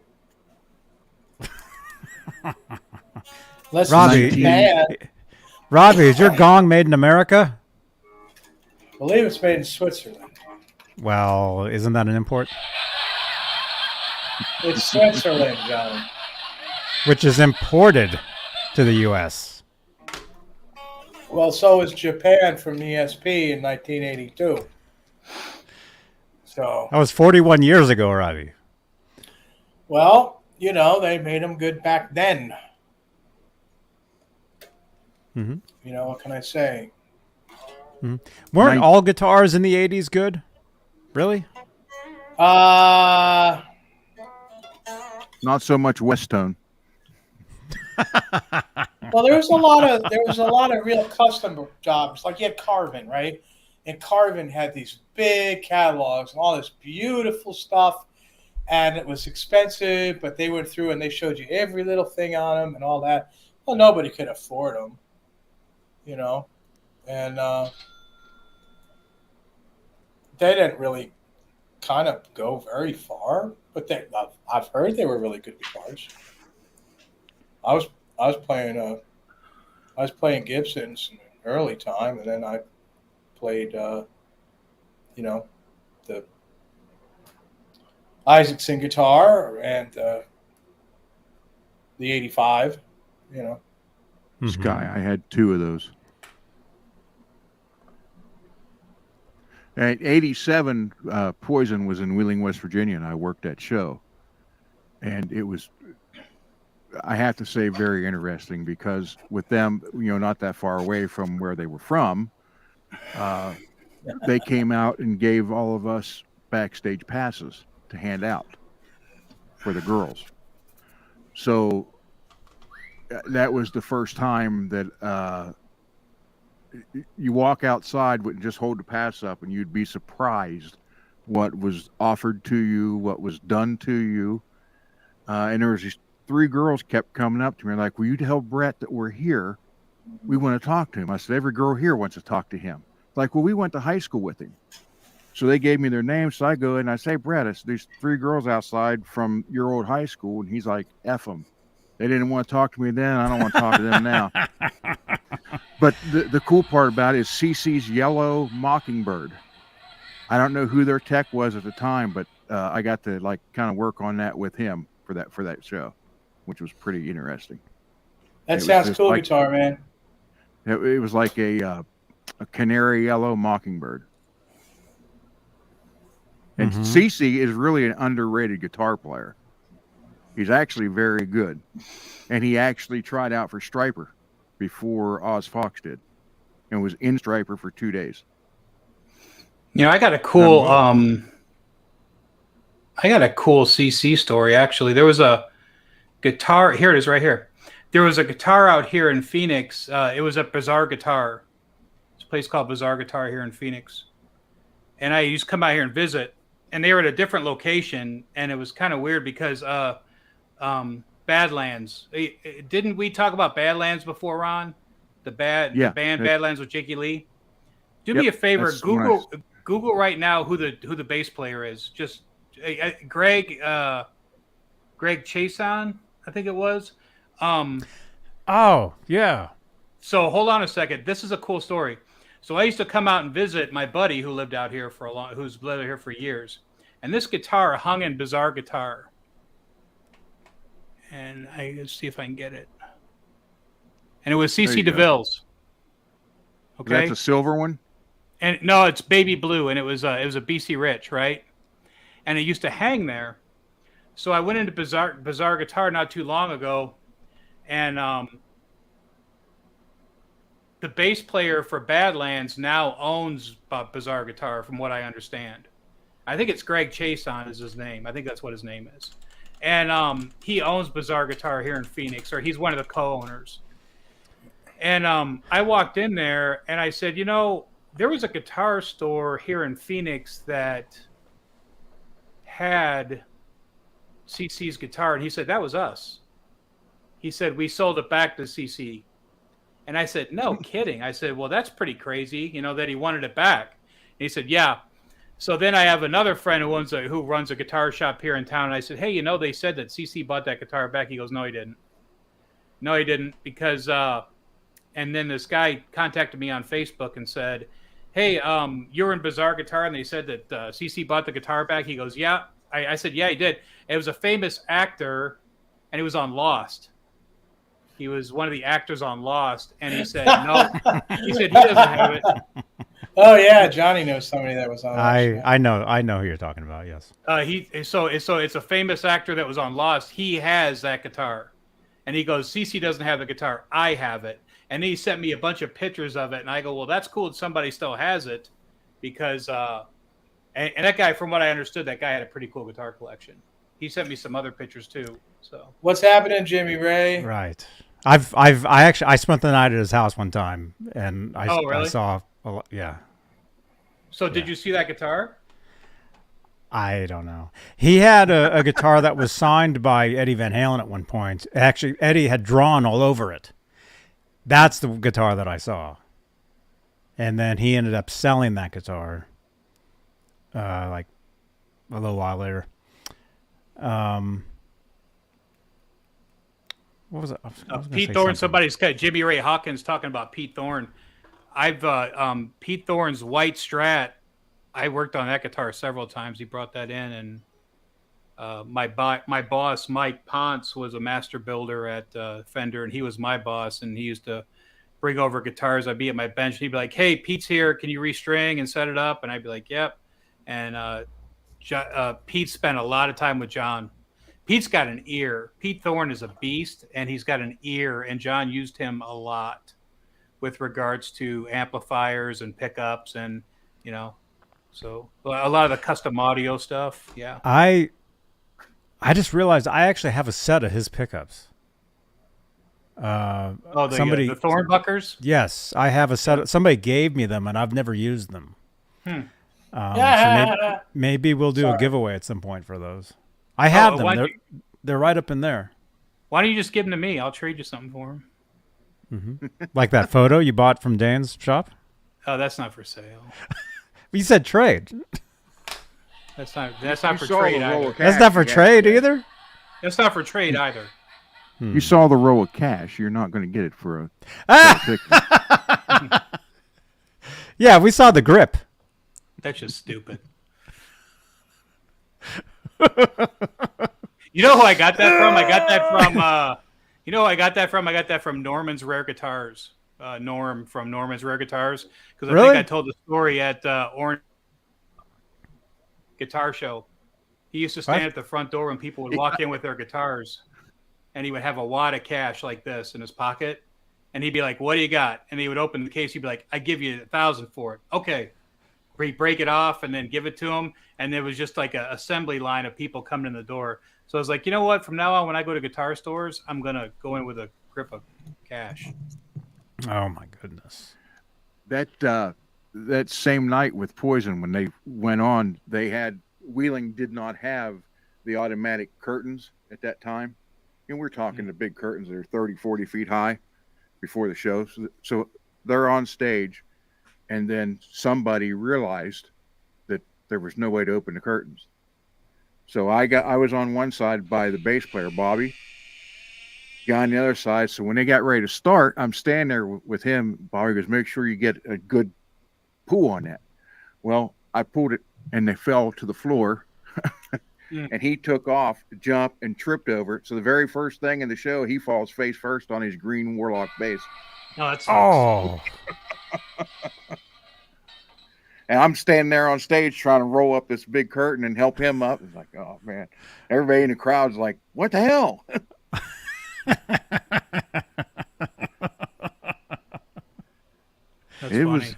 There was some interesting stuff, and backstage, like I did a bunch of well, at that time it was a WWF wrestling. That was interesting. That was very interesting. The matches already started, and I was sitting on the steps behind, in the back of the Civic Arena. And what's his name? What was the money guy? Ted DiBiase. I'm just sitting on the steps, and he walks up, walks past me, stops, turns around, comes back, and goes, "Hard ass?" I'm like, "What?" He goes, "Hard ass? You think you're a hard ass?" I'm like, "What did I even say?" Now I was 6'1", he's like 6'4", 6'5". I didn't realize that until I stood up and he's like, "You think you're a hard ass?" And I'm like, "No, but if you want to go out in the ring, we'll go." I said, "But with me, it ain't going to be fake, buddy." He just started laughing. He handed me $100 bill. I was like, "Okay, hey." What was his handle? The $1 Million Man? Was it? Yeah, It was the $1 Million Man. Ted DiBiase. Yeah. I used to watch that stuff religiously, bro. The Warrior was freaking insane. I mean, he bust through the double doors. I thought he knocked him off the damn hinges. The one guy sitting there goes, "He's got to be on coke before he runs out there like that." And I'm like, I have no idea, but I know I didn't want to mess with him. But that was when there was Earthquake and Tugboat and the Iron Sheik. They were all there. I saw him one time. I saw him at a convention, the Iron Sheik. I have footage meeting that guy. When you see them guys after the match walk through to the showers, trust me, you don't want to see Earthquake and Tugboat like that. I don't want to see any of them walk through the showers. But we had to help Andre the Giant. We had to he had like a love seat in the room, which is what he sat on. It took 4 or 5 of us to help him up. We got him into a scissor lift. Then he rode him down to the ring that way, and he just stepped over and did a few moves and lost the match, come back. And that was like not very long before he died. It was sad to see him in that bad of shape. And when I grabbed that man's hand to help him out of the chair, his freaking thumb was the size of all 4 of my fingers. I was like, Jesus Christ. He grabbed the beer. When he grabbed the beer, when he grabbed the beer, a regular can of beer, it was like that in his hand. It was like this. It was like this. It never went past the palm of his hand. Wait a minute. This is like him grabbing a beer. Yeah, that's it right there. I have never. I mean, he was a freaking giant, but he was so bad. I mean, they pumped him with like cortisone shots and all kind of painkillers like an hour before his match would start, and we literally had to help him up out of this special made love seat. get him in that. They ran him down there. He did the match lasted maybe 7 minutes. Come back, and then we had to get him help him out of that scissor lift and back into that love seat. I mean, literally had to help him. He couldn't even do it. Oh my But how he gosh. even did, that was like one of the last matches he ever did too. It was just sad to see him in that shape. But man, and it, that stuff is so fake. It's unbelievable, because if it was real, there wouldn't have been anybody that could touch him. He had so much strength that it was unreal. I mean, and even in the fake part of it, when it came to him, he is the one decided if he won or lost. It wasn't what's his name, the owner. So how does that work, though? I mean, all wrestling's fake, right? It's completely. They were downstairs or in the back of the arena eating lunch, playing euchre with each other. It's all these guys that hated each other, going to tear each other apart outside, but down here they're playing euchre and laughing and all kind of stuff. Because they're actors, really. Yeah, right. But they are some of the most conditioned people to be able to pull that off without actually hurting somebody. So well, I got something to say here. In 1976, I met Captain Lou Albano. Okay, there you go. In Howell, New Jersey, and his entire forehead was freaking plastic. I mean, pieces were falling off of it. So I don't know what it came to after him, but back when he was doing it, he was getting a crap beat out of him, and that wasn't faked. You don't have to have freaking plaster on your forehead. That was 76. Well, was wrestling always fake, though? Maybe it was real at one point, and then it became fake. No, what they did then is they had like in their pants, they had like kind of like razor blades, and they would literally cut their forehead because a little cut on your head will bleed like crazy. Any cut on your face will bleed like crazy. These are pieces, chunks of his was gone. But they did that. 1976. 1976. You're talking 80s. I'm talking 70s. I'm talking 86 through 93 is when I worked for him. And that was Albano. That was in the 70s. 1976, and I think his career was over by then, and he was doing promotions. But yeah, man. So George Animal Steel was the same way. He was his whole forehead and everything was all chewed up. That's where Robbie got his name, the Animal. From George the Animal Steel. That's where he gets that's where he got the name from.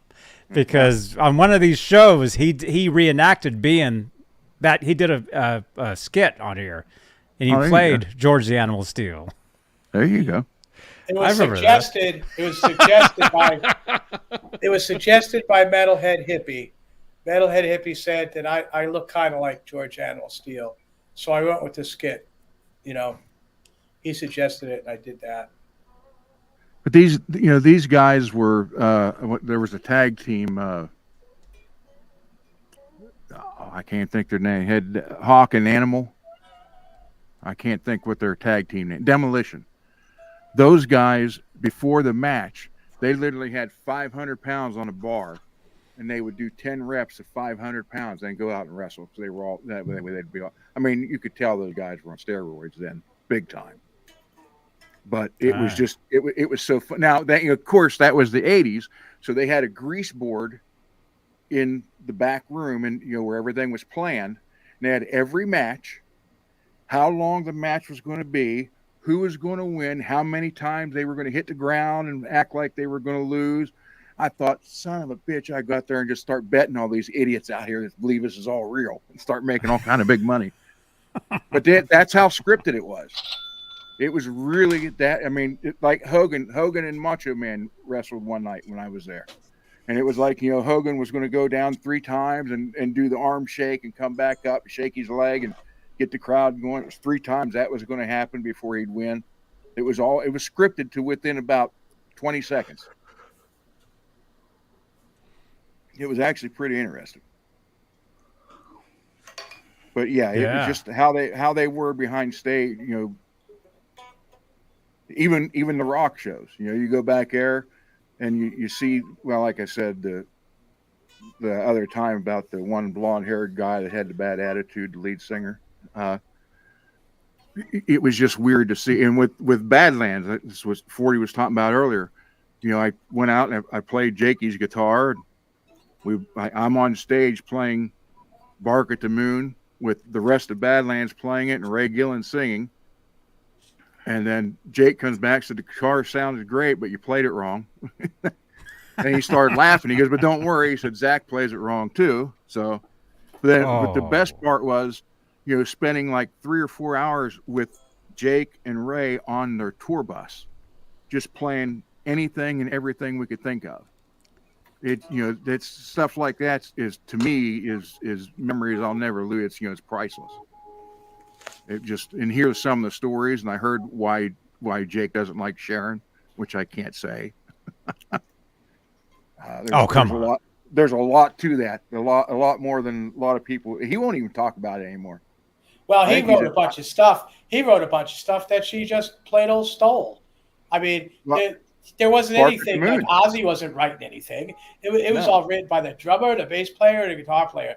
He didn't have anything like even lyrics. I mean, it was just like, you know, hey, Bob look, Daisley I love did most of the lyrics. I love the music. You know, I don't mind Jeff Whelan's playing at all. I think he plays really great.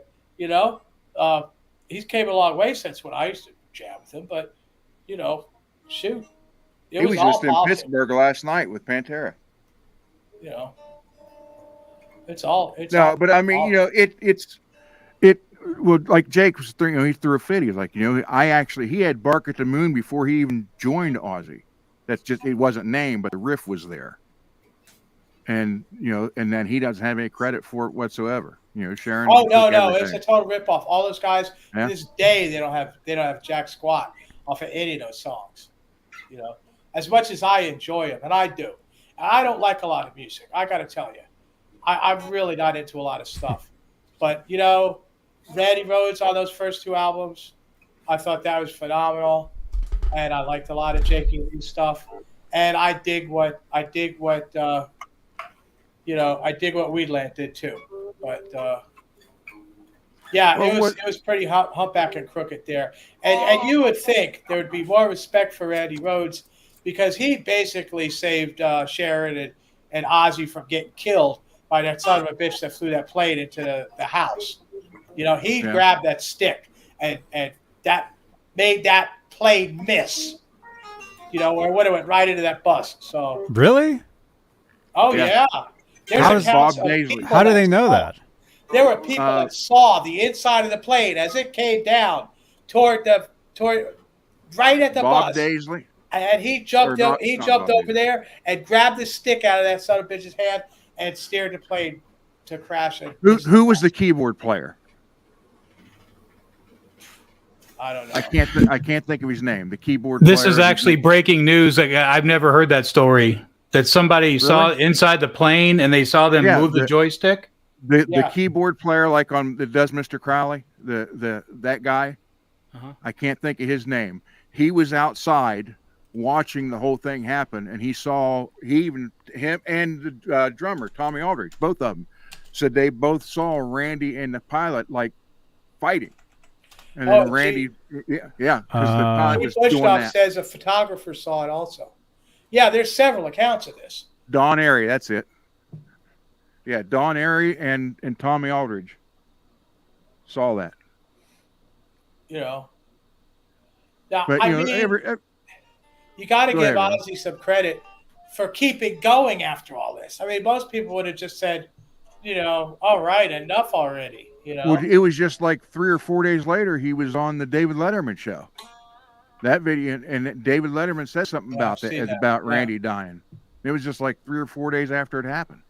I know. But what a lot of people don't realize, they're like, well, Randy was 25. Randy had only been 25 for 3 months. He actually wrote Blizzard of Oz and Diary when he was 22 years old. 22 to 23. Now think of look at,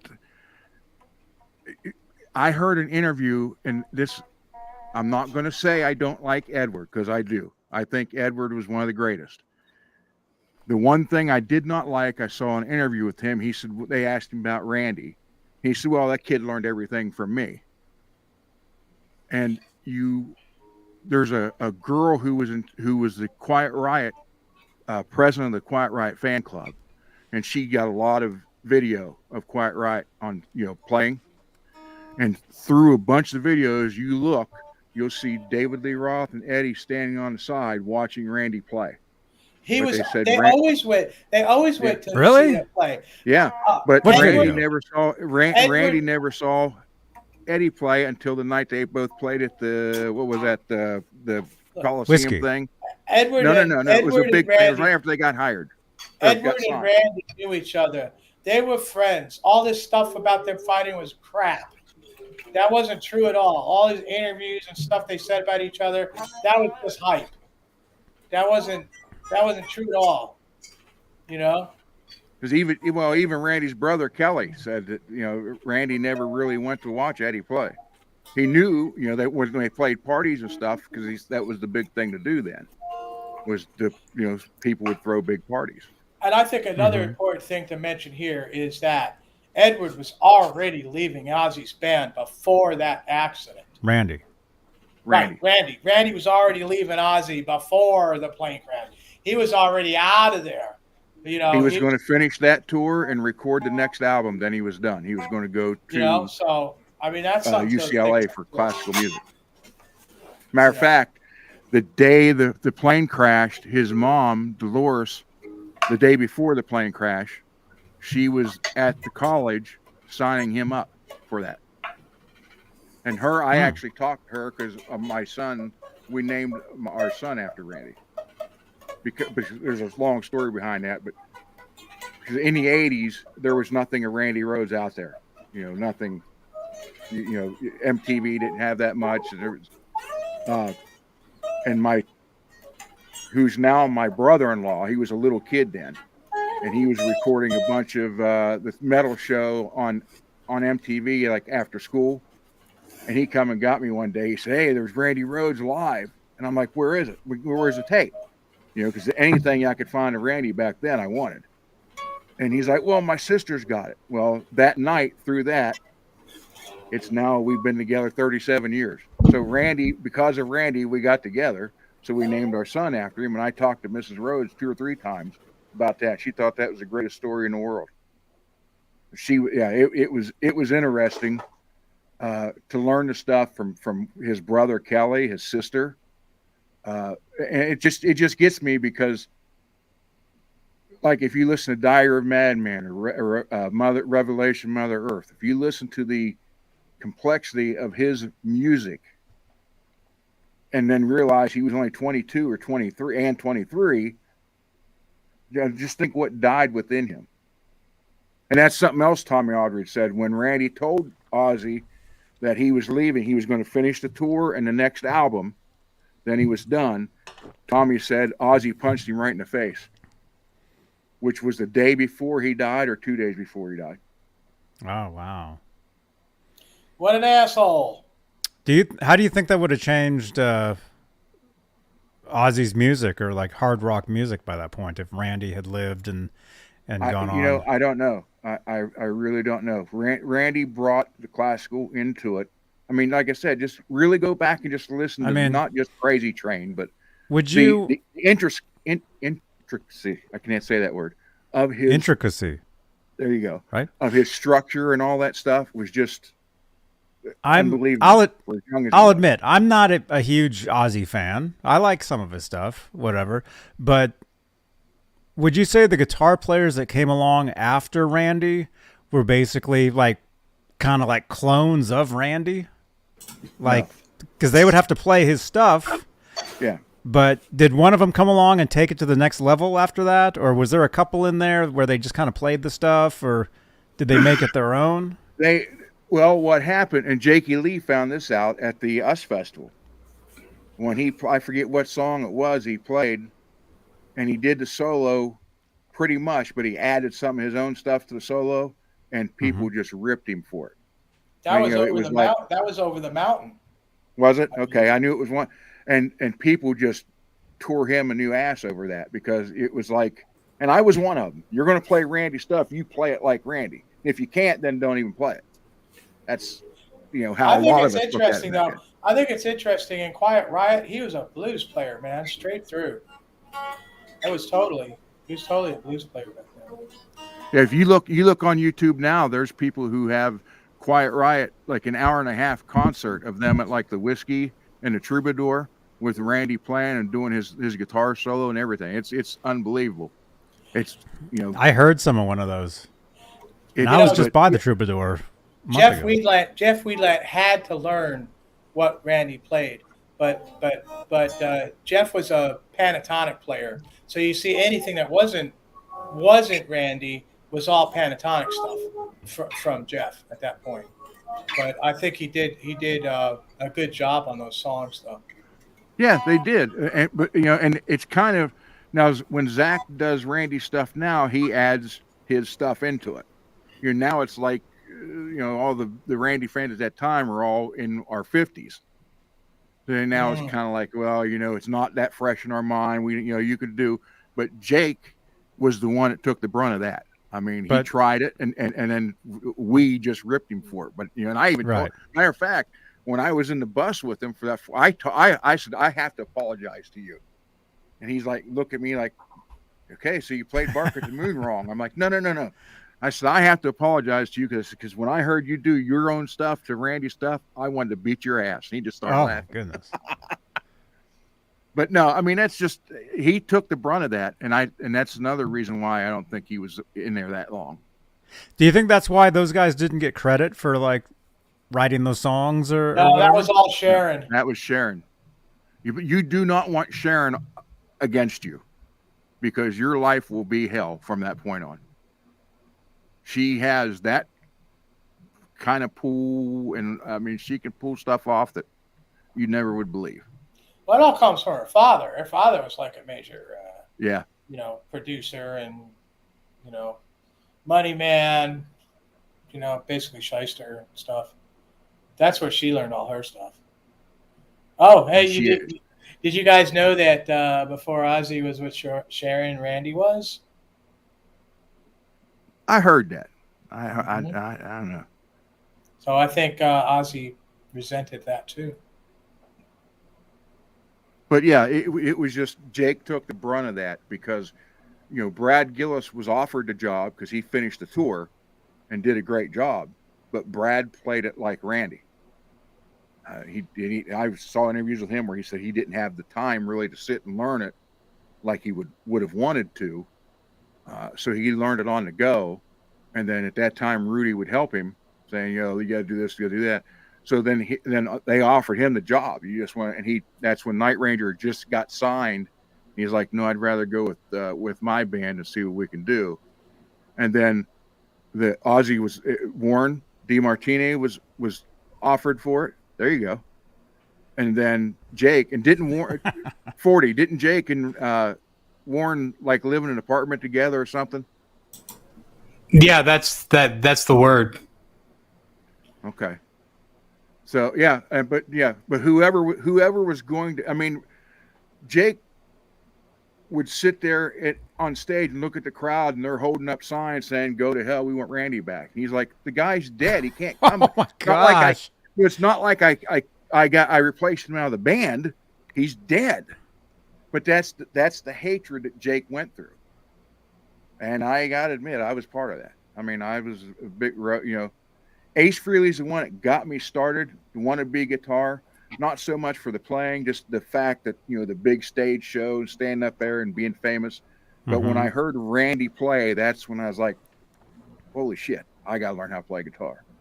I mean, I took. So Randy's your dude? Yes. I mean, you seem to know a lot. You seem to know a lot about him, so yeah, quite a bit.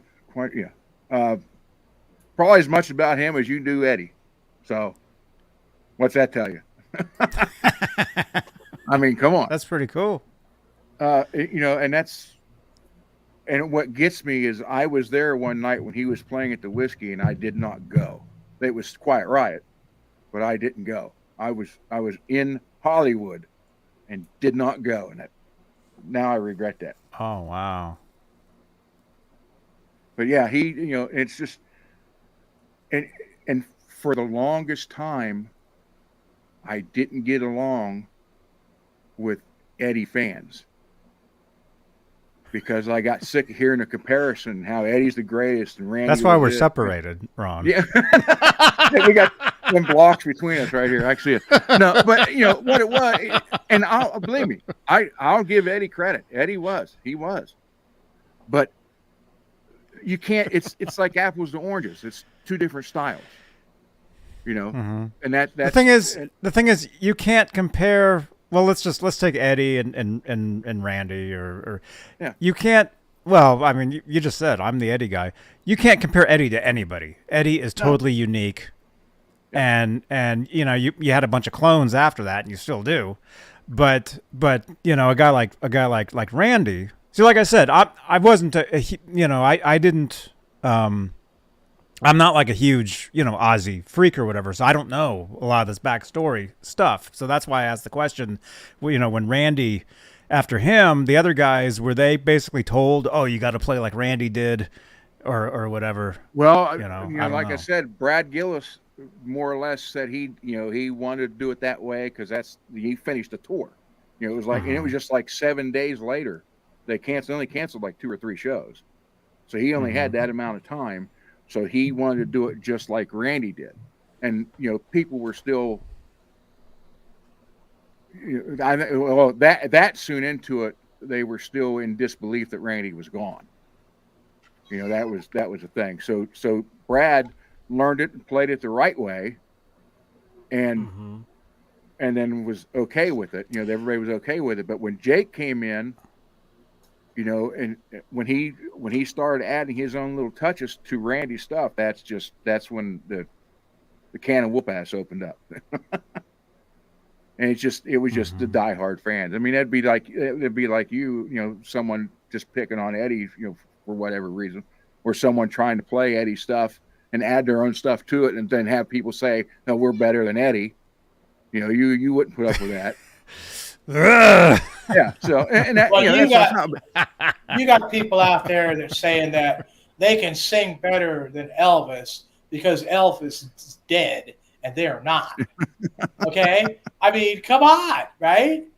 So you could squawk like a honey badger and you're better than Elvis because you're still alive.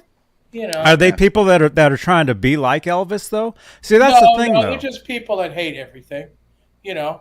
I mean, I didn't. Everything after 1982? I started playing. Well, you go ahead and make fun of me. Stop it, Ron. Yeah, you can go ahead and make fun of me and stuff. I mean, go ahead. I've built some. I was backing you on that, Robbie. Yeah. But look, he said it. I said, no, you didn't. I was Jimi Hendrix, Jimmy Page. That's what those are 2 great guys, but 2 completely different styles. But that's who I was. I actually had the last argument I had was, probably 6 or so years ago with an Eddie fan, true, die. Oh, he's like, I gotta hear this. He goes, well, yeah, but his final comment was, yeah, but look what all Eddie's done. I said, Eddie's still alive. Randy's been dead since 82. Obviously, Eddie's going to do a hell of a lot more. And wasn't that Randy's like very first like mega gig? Quiet Riot couldn't get signed. No, Quiet Riot wasn't big at all. But I'm telling you what, Quiet Riot was still like playing the clubs by then. Every time they had a chance, Eddie went down there to see Randy play all the time. But what happened? The guys were pretty tight. The sad part was, I mean, even the fan base for Quiet Riot, they staged a thing at all the record companies in California that they were all going to be there at a certain time all day long, like 4 of them, and demand that they sign Quiet Riot. And that's why Randy ended up going to Ozzy, because Ozzy was already signed. I like Skyprop's question. He wants to know what's the quintessential Randy Rhoads song for a one-time listener. I would probably go with Over the Mountain myself. There's 4 of them. there's 4 of them that are just totally outstanding that he did in those 2 albums, and I would pick Over the Mountain. Ron? I would. Well, that's that.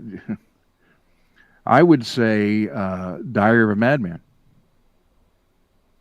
should be the first one you hear. I mean, obviously it's Crazy Train and all that, but Diary. I mean, Diary is just. There's a video here on YouTube of a classical conductor breaking that song down, and he was like just amazed with the structure and how Randy put it all together. He was just blown away by it. And then he's like, then I just realized the guy was only 22 years old. And that's my point. Just think of what died within him. And that's what the argument was, look what all Eddie's done. I said, yeah, Eddie's lived, another 30 some years longer than Randy. Obviously he's going to do more. Well, I think you have to compare what he did back then. I mean, for me, it was 2 different styles. It was all the most of Van Halen was written in 78, 77, some in 76. Johnny knows all this. He's got some original recordings. And they kept on, picking stuff out for the albums. And I love all that stuff, and a lot of bands did that. I mean, this is one of the things about Edward that stands out to me is because after all this stuff, and he went with Sammy and everything else, he wrote that song 5150. And that is outstanding. All right? That's outstanding. There's not many people that were able to do that.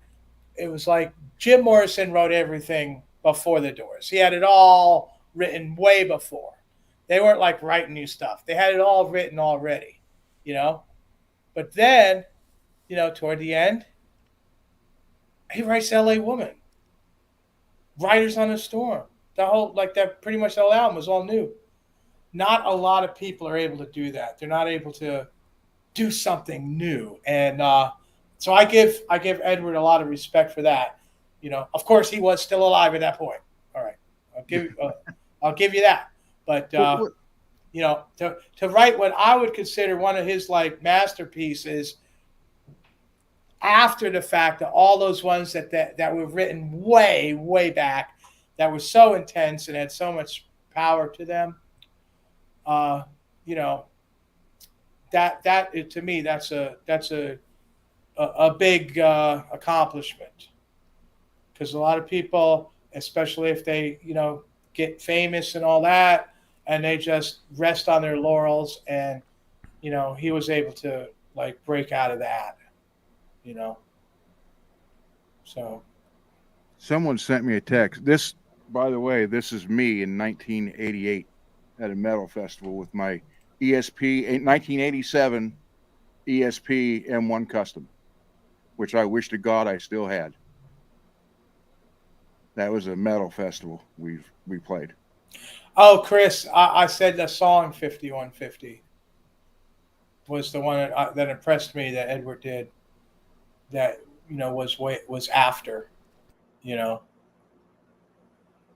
because just about everything else was already written at that time. There's exceptions. Johnny will tell you. Jamie's crying. They whipped that out in the studio. So there are exceptions. How'd you know that?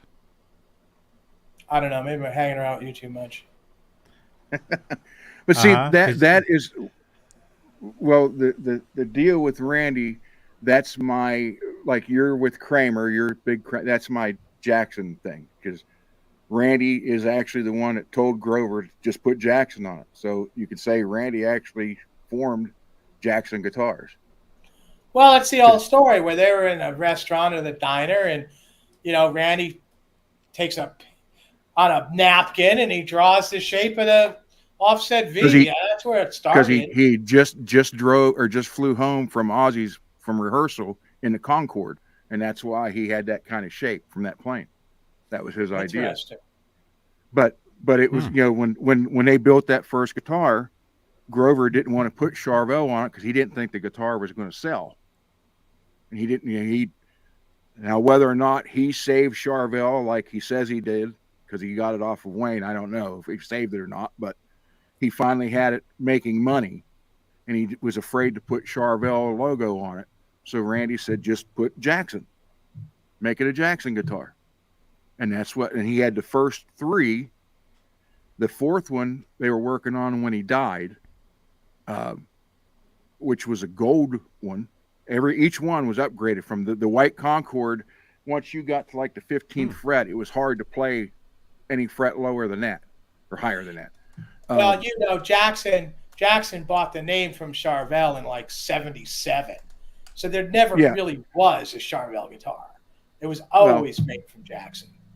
Well, still, I mean, the name though, he was afraid to put the Charvel name on. They bought from, well, he took the name because Charvel couldn't pay him for the tooling for a mill machine that he bought from him.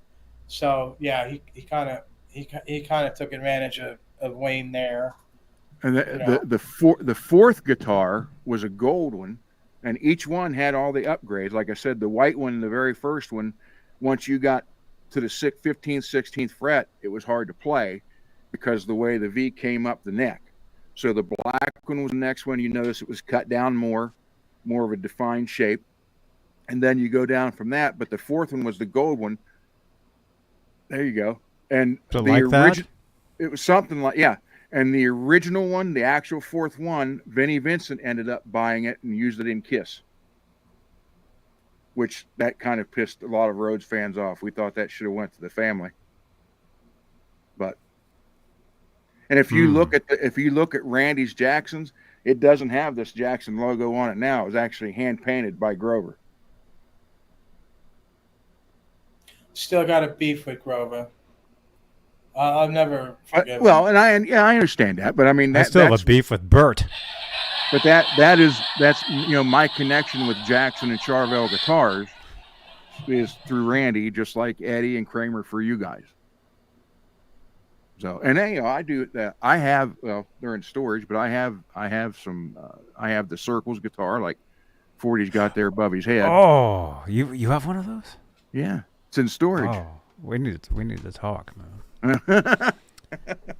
I used to have one of those, and I wish I still had it. What you pay for yours? I got mine used. This was like 7 years ago. I got it used for like $700. You see what they're going for on Reverb now? No. $3,500. Oh my gosh! Holy crap! Oh. Mine's the art series. But no, I mean, I like Eddie. I do. I really do. But Randy's my guy. The art series is Fender. You do, right? Yeah. Okay. They didn't make an art series Circles. You mean the Stripe series? Yeah, I mean, I have. Charvel was bought by Fender in 2002. Those guitars came out in 2004. My question is, how do you reach these frets here? Yeah, that looks difficult. That was the issue. That's why the next ones were cut down more. How do you do that? If you look are those even played? And the neck on that, and then the configuration of the knobs and everything was a copy of his Les Paul, because that blonde color Les Paul is what he was used to playing. Oh, like here, it's like further down. You can touch that there. Yeah, I thought Art Series did make a Circles. Yeah, they did. No. Mine? A production? No. No, the art series, sure. They only did black and yellow, red, black and white, and black and white. The Circles was a stripe series. Okay. Well, I have the same thing he's got, 40's got above his head there. But, if you look at that, like that black and gold one, Johnny, you'll see how much easier it is to get down there now compared to the original. Oh, there's nothing there. Yeah. Actually, Dakota, it was before 97. That's when Gibson started to try to make something out of the Kramer name, but they had bought Kramer after the fire sale, and Vaccaro tried to make aluminum neck guitars, and he needed the money, and he sold them to Gibson. So I'd say that sale probably went through in 92, 93. I would say. They just didn't do anything with it for years. Now, Johnny, don't hate me. Eddie's in my top 5. He's number 4. He's in my top 5. Okay. Don't hate me. And now, please don't stop sending me links every Saturday afternoon. But my favorite's Randy. Peggy, you want to jump on here with us? Well, Lewis is saying about the Sandoval guitar, and he said that Randy couldn't keep it in tune, but Randy wanted the action so high on that you couldn't intonate it. So that's it was the way he wanted it. I have one hanging on the wall, and I don't even touch it. Hey, he's still in the top 5. He's number 4. Oh, I don't know about that, man. He's in my top 1. Well, I understand that. But, you're going to put like DeMartini over him or something. No. No. He's going to put himself over that. No. I'd never do that. If he puts Robbie over that, then that's a different story, though. Huh? Keep me out of this. my top 3, number 1 is Randy. That's always will be. Well, you got to go 3 to 1. Don't tell us the good one first, and then. Well, wait a minute. 2 and 3 switch back and forth. Oh, we're going bad. We're going from good to bad. So yeah. So it's okay. 2 and 3, and they switch back and forth. Is between George Lynch and Dime. So he's got some pretty good names there. I don't think Lynch was better than Eddie. No, I don't think Lynch was better than Eddie. I'm just saying I like that. Yeah. I knew Lynch at the factory. One of my friends goes down there and jams with the guy. I think he's gotten better now, and he's still alive, so he's got that going for him. Yeah. But, no, I'm not. No, Robbie, don't get me wrong. It's hard I'm not to say saying Dime, they're better than Eddie. With Dime, it's like, he's dead too. He was phenomenal also. Okay, let's as far as innovation goes, I would say Eddie's got them all beat. Exactly. Eddie redesigned the guitar. I admit that. I think that Dime kind of went in a weird direction with all the solid state stuff, but he could still rip, no doubt. I've got respect for him. And as far as George, didn't really have any innovation at all. I liked his style. He said when he started that's 40's favorite. When he started a solo, all he said is you could do anything you want as long as you ended it on the root note. So I like that. It was all kind of free for all, go for it, and I like that.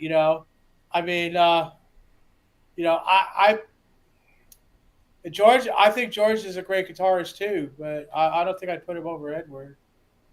Well, Skycroft. Hendrix and Jimmy Page. I'm not saying he was better than. I'm just saying my favorites, and it has a lot to do with the type of music. Yeah, favorites are different than. Yeah, there is no better. But now here's an interesting thing. A guy asked me the other day. He said, "Give me your top 3 on Floyd Roses." I said, "Well, number 1's Eddie, obviously.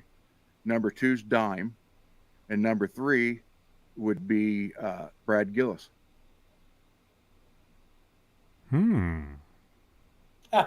George didn't get Randy's spot because George's hair wasn't long enough because he was flipping freaking burgers and he couldn't have long hair. That's another Sharon thing. It wasn't who could play better. Although George did take over Randy's students when Randy went to England with Ozzy. A lot of people don't know that. And that was pretty big shoe. Even though Randy had a size 7 foot, that was big shoes to fill. George going in there and taking Lynch. His students. George took over Randy's students that means there's school. There's people out there that play the guitar that took lessons from both George Lynch and Randy Rhoads. Yes. Randy was designated. We got to find one of those people. And Randy had the record for like 100 and some students at that school. He had like the most guitar students out of all of L.A. I didn't know that Dime changed the tubes later on. Thank you. Yeah, he went to Cranks. He went from Randall to Cranks. But yeah, if you look at the tremolo, he's like, who's your top, the top 3 or top 5? I said, well, obviously number 1's Eddie. And I'd say Dime, and then I would say Brad Gillis. And then you mean as far as innovation with using it? Well, innovation or just being able to use the Floyd for what they can make out of it. I think that's more what the question was. But it's still Eddie's number 1 on that, no matter what. And then you watch Dime. I mean, and Dime was a big Eddie fan. I mean, Eddie put the original Bumblebee in Dime's casket when they buried him. And because he made the comment, he said Dime was an original and he needs an original. So Eddie had respect for Dime too. So I would say Eddie's number 1, Dime's number 2. And when I say Brad Gillis, people are like, Brad Gillis, Night Ranger? Listen to some of his stuff. New York City. Yeah, I mean, Brad was really incredible with the Floyd Rose. I was going to say earlier when you were talking about Brad Gillis, I was, and I got to show the photo again. This was at the NAMM show. This was at the, is it the Hilton? This was at the Hilton one night near the elevators. We were hanging out. That guy on the right, that's my friend Brooks Lundy. And he actually played bass in a Van Halen tribute called Hot for Teacher for a while. And he was actually playing bass on stage at the NAMM show one year at the Hilton. And I was hanging out with a friend of mine who was very close to Edward at the time. And they actually took a photo of him and texted it to Edward right then and there. And I told him later, I'm like, dude, you don't even know this. But anyway, that's Brooks right there. And then Brad Gillis right there. Brad knows Brooks because they would play together because Brad would get up and play with the band as well, Hot for Teacher. They play together all the time, playing Van Halen stuff. But anyway, as far as Brad Gillis, I always think of him as being Night Ranger. Well, obviously he is Night Ranger, but watch the making of Hearing Aid. It's like 35 minutes long, and just watch what Brad does with the tremolo in that. The way, I mean, he was, and a lot of people just don't realize that. They're like, Brad Gillis, Night Ranger, you're putting him number 3? Yeah, because watch what the man can do with it. I mean, he does some wild stuff with it. Well, I got to tell you something. From what I heard a couple weeks ago, was it last week? I think that one of the people that should be at least mentioned in this conversation is Jason Becker. Oh, yeah. I really do. Those tapes he won't release. That was last week, huh? We talked about that. Dang, that was a crazy night. Well, it's that. Well, I didn't mean to get off on a Randy Rhoads tangent or rant or whatever you want to call it, but I don't know any of this stuff. But yeah, there's so much out there, and it just amazes me that he did, 22 and 23 years old when he did those recordings. Now there's 2 albums in Japan of Quiet Riot that's never been released here in the United States. I have a friend I grew up with who lives in Japan. I'm trying to get him to go find them for me and send them to me. That was interesting, though. When he was a Quiet Riot, it was like after hearing what he did with Ozzy, and you listen to that, and it's like it just seems like something's missing because it was like he was held back, to doing that. With Ozzy, Ozzy let him go. Let it play. Well, I mean, there's pictures like this picture I have behind me right now. That's when they were recording Blizzard of Oz. It was like at a farm. They were in a barn, and there's pictures of Randy playing, and Ozzy just standing there like he's never seen anybody ever play. Because Tony just stood there. Tony didn't do anything but stand there. Now I think Tony Iommi is the godfather of heavy metal. I will admit that, and he's a riff master. He really is a riff master. But he just stood there and played. If you watch the 3 videos that Ozzy, before they went on tour, they were in Rochester, New York, and they filmed 3 videos there that had an audience of like 40 people. And I don't know, I think is a song at the end of it. Randy's over at his Marshall just getting it, screaming and hollering. And Oh man, that's a great song, man. Ozzy's just standing there like he has no idea what to do because he just wasn't used to that. You know, for just all that time prior to that, Tony just stood there, played killer riffs, but he just stood there, didn't go for feedback, didn't run around. You know, there's Randy bending the neck and tilting back and over at his amp and just squealing and everything, and Ozzy's just amazed. So it's, and again, you know, 22, 23, 24. That's what gets me. Just think of what died in that guy's, what could have been. Because I really think that metal would not have been like it is now had he lived it. I think it would have been a more melodic, maybe, with that classical influence. There would have been more. Yeah, he would have brought the classical part into it. Yeah. It would have progressed into something maybe like more complex, maybe than what it was, or I don't know. Yeah, well, like I said, he was going to do the 3rd album, which would, you know, ended up being Bark at the Moon, and then he was going to finish the tour, and then he was done. Was there talk of who was going to replace him when he left? No, because Ozzy kept saying he wasn't going to let him out of the contract. And he's like, the contract will be over, and I'm not going to sign another one. And then Tommy Aldridge said that's when Ozzy punched him right in the face. Because he said Ozzy was drunk and high at the time too. Mm-hmm. But I think that's one reason why to this day Ozzy, he'll still break down in tears. I think that's why, you know, because one of the last things he did was punch him. That's interesting right there, Chris. And by the way, we're live right now. We can see all you guys in the chat. We love you all. Chris Kruger is saying Yngwie picked up where Randy left off. What do you think of that? Well, the neoclassical. Yngwie took it to a speed deal. Yeah, Yngwie lost the touch and the feeling, I think. Yeah, he wanted to see how many notes he could put between here and here. You know, Randy did the phrasing different, expressing it. He could express what he did.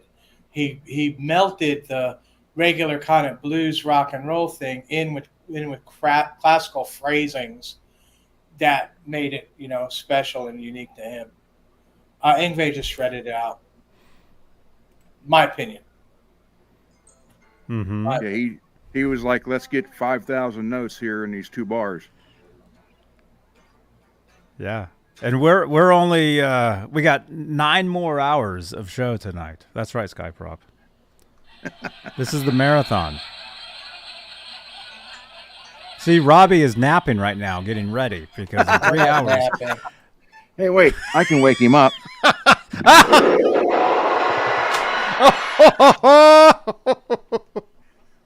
Love you, Robbie.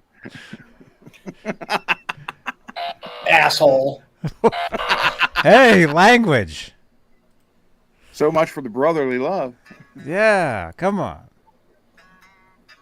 Oh man, Ron. I'm gonna have to separate you guys. That's your skull guitar? Oh God, I got bad news. I got bad news for you on that. I didn't quite know how to tell you before, but now that you're flushing the toilet and all.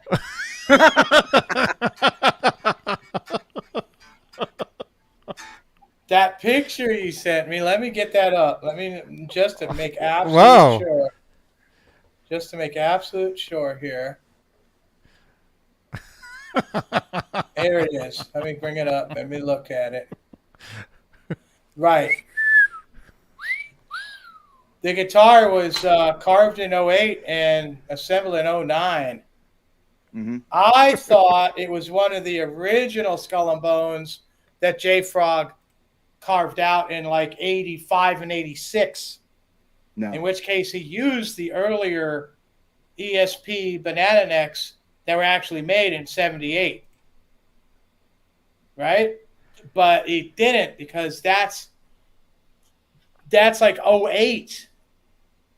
By then, he was like really working along with our friend in Vegas, Ed Roman. Ed Roman, a horrible reputation for anything. So it's murky as to the authenticity of that. I know you got the signed thing. But at that point, Jay Frog was like, I don't know, he might have just been signing shit. It's murky. I hope you didn't pay too much for that. Because I knew that neck looked weird, that headstock looked weird. And I was like, is that like a Hamer or a later ESP? Well, it is a later ESP, you know. It's not late enough to be made in China or one of those. Yeah. But it's not. It's not from 1982. So I mean,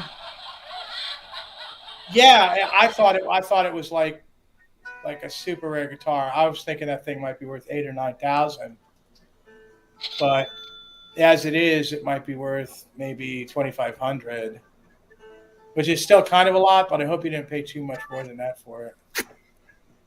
Well, when I ordered it, I actually I have the video somewhere where Frog actually talks about it and tells me, you know, Ron, this is your guitar and it's going to come to you and blah blah blah, and thank you for ordering it, and this is what number it is and all that stuff. So I know he built it. Now, So that's an ESP? No, it's a J Frog with an ESP J neck. Frog. Because Jason Becker has a J Frog guitar.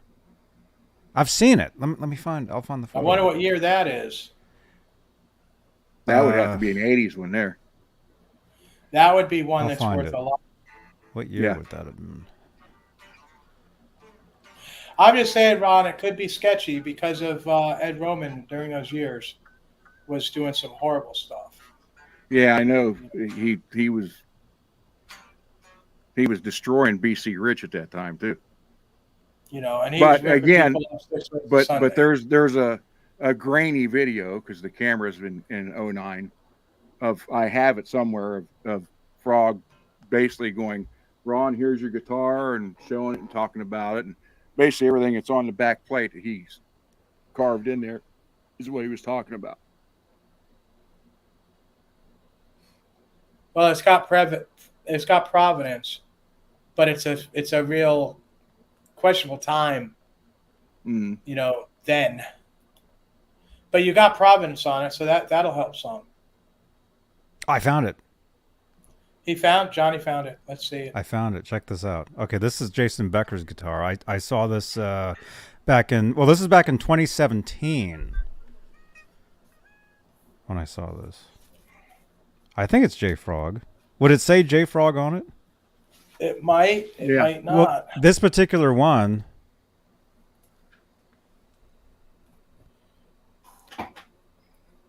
Is that a carved out like the carved out Skull and Bones? Yes, it is. Yeah. Yes. Wow. Yeah. Do we get See, a look- headstock? Yeah, show the headstock. Oh, can you show the headstock, Johnny? Yeah.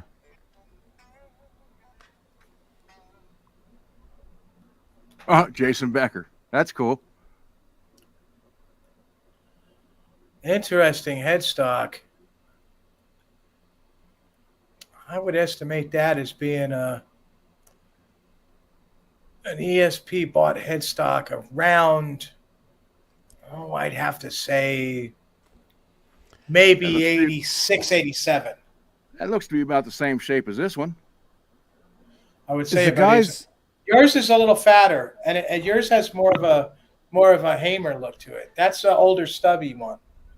There's the birthday cake that year. Happy birthday, Jason. Yeah, yours has that. I'm thinking the yours guy has was that there. Stubbier. I'm thinking the guy was there at the party. Would have been J Frog? Is that his name? Right. Well, that's what he went by. At least I thought yours was stubbier, but now looking at it, it does look similar. Yeah. It's wide. Yours is definitely wider though. His is skinnier. I don't know if I can get it. Wait a minute. There. Yeah, I think yours is definitely wider. So you can see it's just a little bit wider, and it's a little stubbier on the end, which is what they did in the later years. Even though that was probably custom ordered. The only thing I did to it, and I changed the pickup. I put a white invader on just because I like the look of the white on it instead of the black. But like, if you look at this, Johnny, look, you can take your finger and stick it in there. In here, this is all hand carved. I'm sure Jason's is the same. Yep.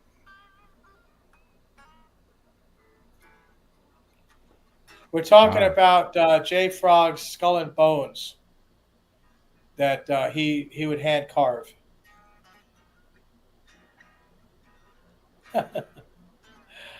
I'm not a real big reverse fan, but when it comes to 82 ESP non-tilt, banana stamped on the heel, 48th Street, yeah, I'm in love with those, and the shape too. It's that grail shape, it's that 82 grail shape. I have possibly 2 of 48th Street necks coming. Coming? A guy. You showed me something. That guy had a guitar with one of them on there. Yeah, that was a 48th Street guitar, and he's got 4 necks. And he's a mutual friend of ours. He told him he's not going to need the necks. And I told him, I said, you tell him next time you see him, or he's coming to the recording studio, tell him bring him. I'm going to take 2 of the 4. You realize if they are in decent shape that they are worth a lot of money. Yeah, get this though. They're being gifted to me. He's giving you $3,000 worth of necks? Yes.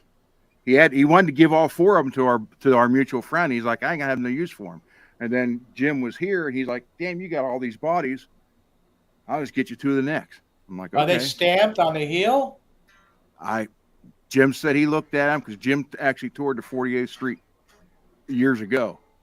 And he's like, that guitar is from there, and these 4 necks are from there. 3 of the necks have the ESP logo on them. 1 of them doesn't. Where the logo where? On the headstock? Yeah.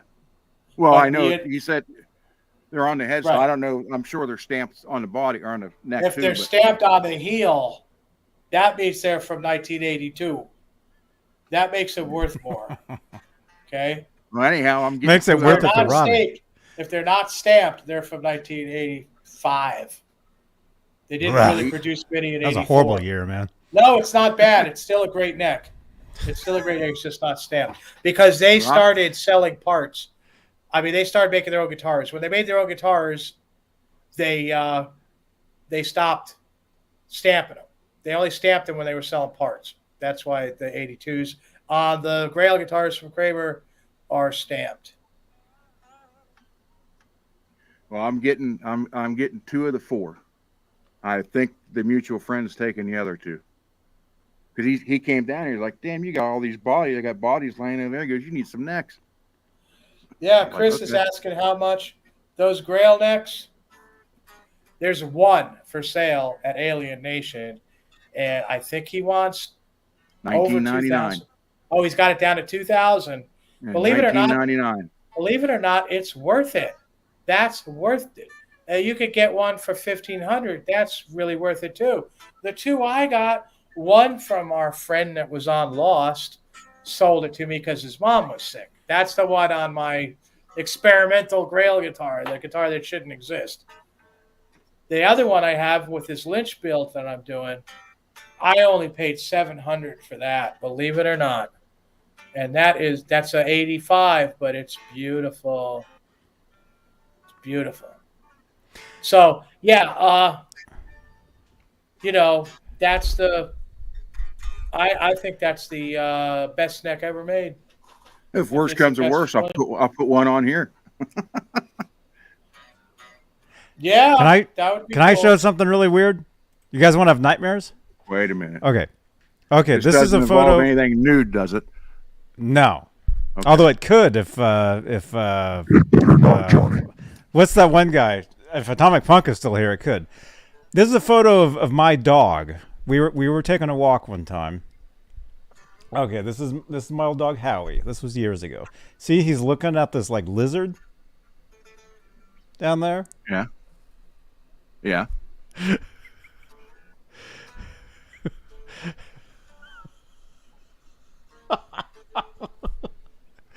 I've like really zoomed in on that lizard or whatever that is. Wow. Look at that little face. What is that? Is that like a tiny alligator or something? Look at that. You got weird shit out there in California.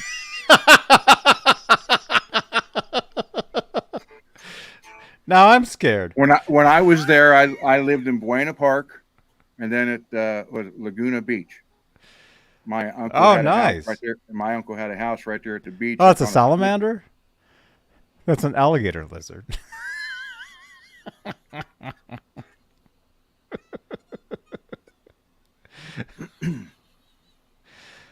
Wow. So anyhow, that's my thing on Randy and Jackson guitars, and that's how all that came about. And my son's name and how I got with my wife. Mm-hmm. So it all came from Randy Rhoads, believe it or not. And his mom, Wow. I mean, she was in tears when I told her that story. That's cool. that was- so you that met her was a couple 5 times. Yeah, that was 5 years after he was dead. But even Rudy Sarzo said that, he said Randy sacrificed his life to save everybody else's. He said that's just the type person Randy was. Mm-hmm. And Randy, there's a comment that Randy made in one of the magazines where he's talking about a rock star. I don't remember the exact quote, but it's something like, anybody who's signed in a band, forget the ego. Don't worry about the ego. That the rock stardom thing comes and goes. Don't even let it go to your head. Just concentrate on what you're playing and what you're writing. That's it. Mm-hmm. Oh, because once it goes to your head, you're not dead. even in the band anymore. The music, it's moved on to different style of music by that point. That's pretty cool, Ron. I mean, did you ever talk to Randy Rhoads? Did you ever see him? No, like I said, I could have went to the whiskey that night and I didn't go because it was Quiet Riot, and I wish to God I would have. I mean, for me, it's really deeply personal, okay? It's super personal. Every little thing we did to those guitars, I do. When I never looked at him, I never looked at Edward as a superstar or some rock god. He was just a regular guy to me, but he was super cool. He had a lot of great ideas. So I take making the Kramers that I made extremely personal. Mm-hmm. So that's my take on why I like Kramer. Well, that's why. It's kind of like why I hate Grover too. Have you watched that the Real Charvel Gang or something like that it's called, or the original Charvel Gang? I've seen some of that stuff. I mean, That they're documentary? Yes, it's on YouTube. The original Charvel Gang. The It's like Charvel Gang. hour and a half, 2 hours long. I was watching that recently with a friend of mine. And it starts out Yes. with Wayne Charvel, and his other guitars now just say Wayne on the headstock. But then I know I worked on some of those. then it comes into Grover moving from Florida and how all that started. Interviews on a bunch of people. Oz Fox is on, and that's another good friend of mine is Tim Gaines, the original bass player for Stryper. That's how I knew about CC DeVille, trying out for Stryper. I've been friends with Tim for 20-some years now. I think they've lost a lot of stuff over in that myself. Probably, but Yeah. it's interesting to watch. It's the original Charvel Gang, and then there's one on Randy, and it focuses mostly from early and mostly Quiet Riot, mainly because Sharon wouldn't release any the Aussie stuff for him to put in it. again, she stepped in and taking something away from the fans because there's so much stuff that they have. And it would be a different story if they would say, no, we're not going to let you have it because we're going to release our own thing on Randy. But they're not. Just no, you can't use it. So it said you had to be at least 65 to be able to talk to Randy. I disagree. I'm 61. I talked to Edward. I was talking to Edward at 82 when he was trying to get me out of my car to work in the factory. I was in LA in 77, 78. Ah, that's cool. But yeah, no, it's that's why Jackson guitars are always going to be. Plus, I love the thin, what they call their speed neck, the thin speed neck on them. The one that I have over here, the Warrior, that's probably the smallest and thinnest Jackson neck I've ever felt. I mean, that's for someone that can that's for someone who can play like Yngwie. I mean, it's a neck, it's set in neck. But man, I've just always, and I like that 12 to 16 radius. Mm-hmm. So, like all this, right, everybody. I had Frog do this one. This is really, this is going to freak you out, Robbie. Look how flat this is I don't know how you see it. Look how flat that is. Looks I dirty. mean, I told him I wanted that flat. I didn't want any shape to it at all, and that's exactly what it is. Yeah, that looks like one of those wizard profiles. All right, everybody, let's step aside and let Grit say something because he's been quiet for the last, I don't know, while. People want to hear from him. So, Grit, take it over. I don't have anything to say. I'm listening. I'm just sitting here noodling and listening.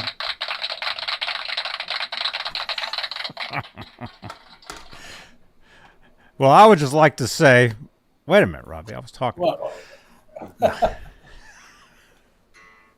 I don't know much about Randy Rhoads or any of that, so I'm listening too. But I have questions. Well, ask him. If I don't know, I'll tell you. Is it true you have to be 75 years old to talk to Randy Rhoads? No. Oh, okay. And it's funny because Eddie, George, and Randy were born one. Eddie was first. Eddie was 55. George was 56. No.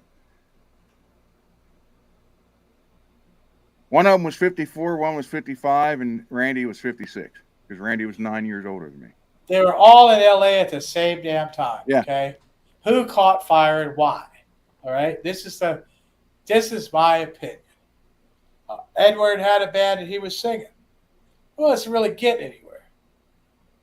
Everybody knows the story that they had to rent the PA system from Roth. Roth was a rich kid with the PA system. Lynch, and even to some extent, Quiet Riot didn't really have a front man to go with them. Edward brought in Roth. Now, Edward was a ham from way back. He was just as much of a look at me as David Lee Roth was. So that's what they did. They made a show. That's how they sparked. Because they put on a show. Mm-hmm. They didn't just put on a concert and just play songs. They put on this wild show and they went crazy. And then when you got Dave in the as a front man too, and then you have Edward with the whole, hey, look at me guitar playing style. Oh, signature. It's that's how they spark. That's how Carl Malden? He's sang Sandoval guitar.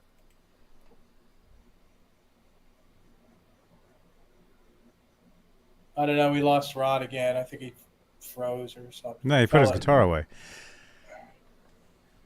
Smash that thumbs up, you guys. That's the first time that guitar's been off the wall in over a year. Oh my gosh. That's a good point. I don't touch Drew it. makes a good point. Jakey Lee was also there. Yeah. Yeah, they were all kind of like together there. And I think it was brilliant to have, Roth as a front man. Somebody who was just ridiculous, I remember the first time I heard that guy, I thought, what the hell's wrong with him? Who's stabbing him? Because it's always, ow, ow. I'm like, somebody's White Michael Jackson. And it was just like, it was so crazy. And then you took that and you combined it with not only Edward's guitar playing, but Edward could sing too, and so could our friend Johnny, Michael Anthony, one of the best. Michael Anthony was the greatest singer in Van Halen. The best background vocals you'll ever hear. I can't do it no more. Michael Anthony was the best singer in Van Halen, and that's the truth. And you had to combine it with the songs that were written too. I mean, if you're listening to Bottoms Up or Light Up the Sky, I mean, come on. Those are just, it was all in your face, kicking you. Van Halen had the songs, and it continued with Sammy Hagar, #1 hits. I guess you just said 5150 is one of the greatest songs you ever heard. Yes, it is. And I'm not a Sammy fan, but that was outstanding for him. Wait a minute, but you like Jersey Mike's.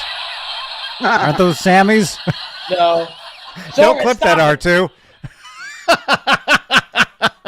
No, you're a Sammy fan. Admit it. No, you like those sandwiches. Well, yeah, Chris King, Light Up the Sky, Bottoms Up. Chris King on Facebook. I just watched the video today on Come on. The Making of 1984. It was almost 2 hours long today. I watched that. Oh, yeah.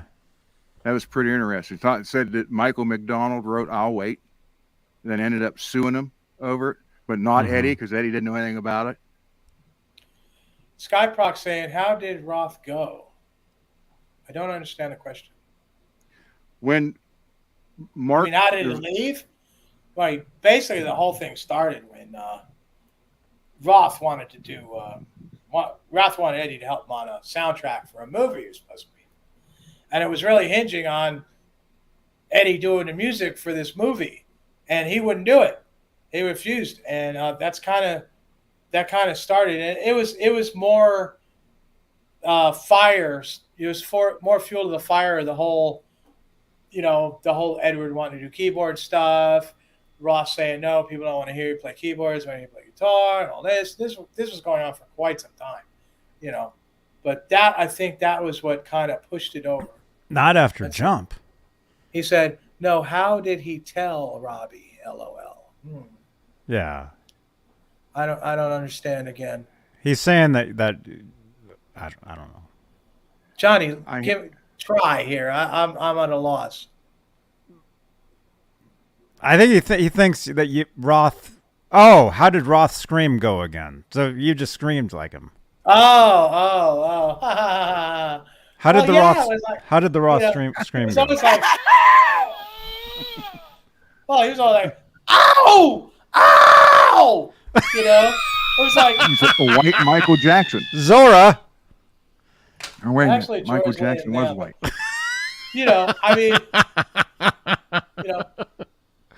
Yeah, it was always sounded like he was like in pain, Actually, on my videos, the songs that I do and I scream, it's more like I'm more like, ah, like that. I'm more of Sam. Oh my goodness. Sam Kinison. Yeah, I always thought somebody was stabbing him, or he was like stubbing his toe, or he was always catching his hand in a door. I always thought it was something.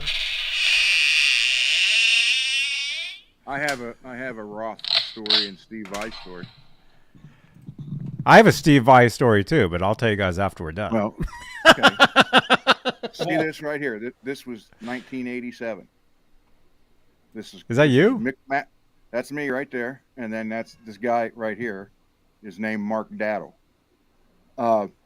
This was Mixmaster Studio in Canton, Ohio. Now Mark did recording, producing, and running sound for Gloria Estefan, Motley Crue. Matter of fact, he's even on their Theater of Pain album. It's a special thanks to Mark the Bitch Daddle. So this was his studio. he ended up running sound for David Lee Roth for the Eat 'Em and Smile and stuff like that. So we were in the studio recording. This is where I showed you pictures of my Ripley. Yeah. Okay, that was in this studio I was using. And this machine right here is a 2-inch Studler machine, and there was only 2 in the country. This one and one in 5150. 2-inch Studler. Yeah. Anyhow, get your mind out of the gutter. Anyhow, so we're in there. We had the studio for like 4 or 5 days. And we're in there. As a matter of fact, I was doing the solo to one of my songs, and then I hear, "You can do better than that." And I had my back, this is all backwards. I had my back, that's the main window, and I had my back to the window. And I hear, "Hey, you can do better than that, man." And I'm like, what the hell? And I turn around, and it was David Lee Roth and Steve Vai standing there. They came in to see Mark about the upcoming tour. Oh, wow. And you want to talk about being under pressure, trying to do a solo with Steve Vai standing there watching you? Not the easiest thing in the world. So I tried to get Dave to sing the song for us, and he wouldn't do it. Oh. I was like, Mark's like, go ahead, we'll record it. And he's like, no, man, nope. I was like, damn it. So that would have been pretty good to have a local band here to have David Lee Roth singing your song. Although, wow, dude, that would have been. Well, oh my God, he's not as famous, but when Rob Halford left Judas Priest, Ripper Owens is on an album or two. I'm not a big Priest fan, okay, but Ripper Owens is also from here in Ohio. My mutual friend that I'm getting the ESP 48th Street Next from is also friends with Ripper Owens. So I'm in the process. When I had my stroke, the biggest thing I want to do is write songs and record with people I've been playing with for years. And and my son now, because, when I was in the band, he was only up like 6 years old. But like I got a bunch of guys that I used to play with, guys in other bands that we've done like compilation. So anyhow, I got like 18 songs, and we're trying to figure out who's going to sing them. And Ripper Owens is going to do 2 of them for me. Oh, right on, dude. He's coming down from Cleveland area to do 2 through my friend, and we're going to do it at that studio, and he's going to sing 2 of them. So I'm going to have a one-time Judas Priest singer singing 2 of my songs. Now, if I could just get a hold of Dave. But yeah, Mark did all that, and I mean that was just. I mean, I'm telling. I froze. I literally turned around and saw them standing there, and I just stopped. And were they like this? Steve was standing there like this. Dave was, hands flying everywhere, and he was talking with Mark. But he's the one that got in there and said, "Hey, dude, you can do better than that." And I'm like, "What the hell? Who is that?"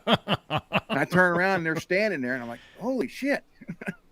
But I mean, you talk about just immense pressure. Think, okay, go ahead and do it again. And Steve Vai standing like, no, we're not going to do this. And 40, you kind of look like Steve Vai.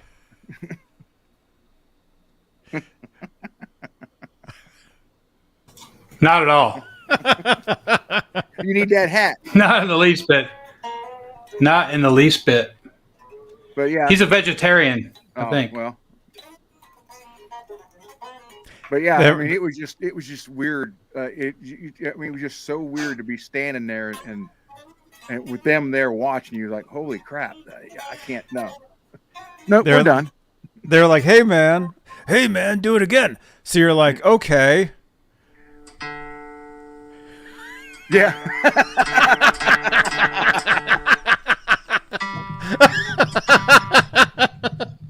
Hey, what's happening, Benny?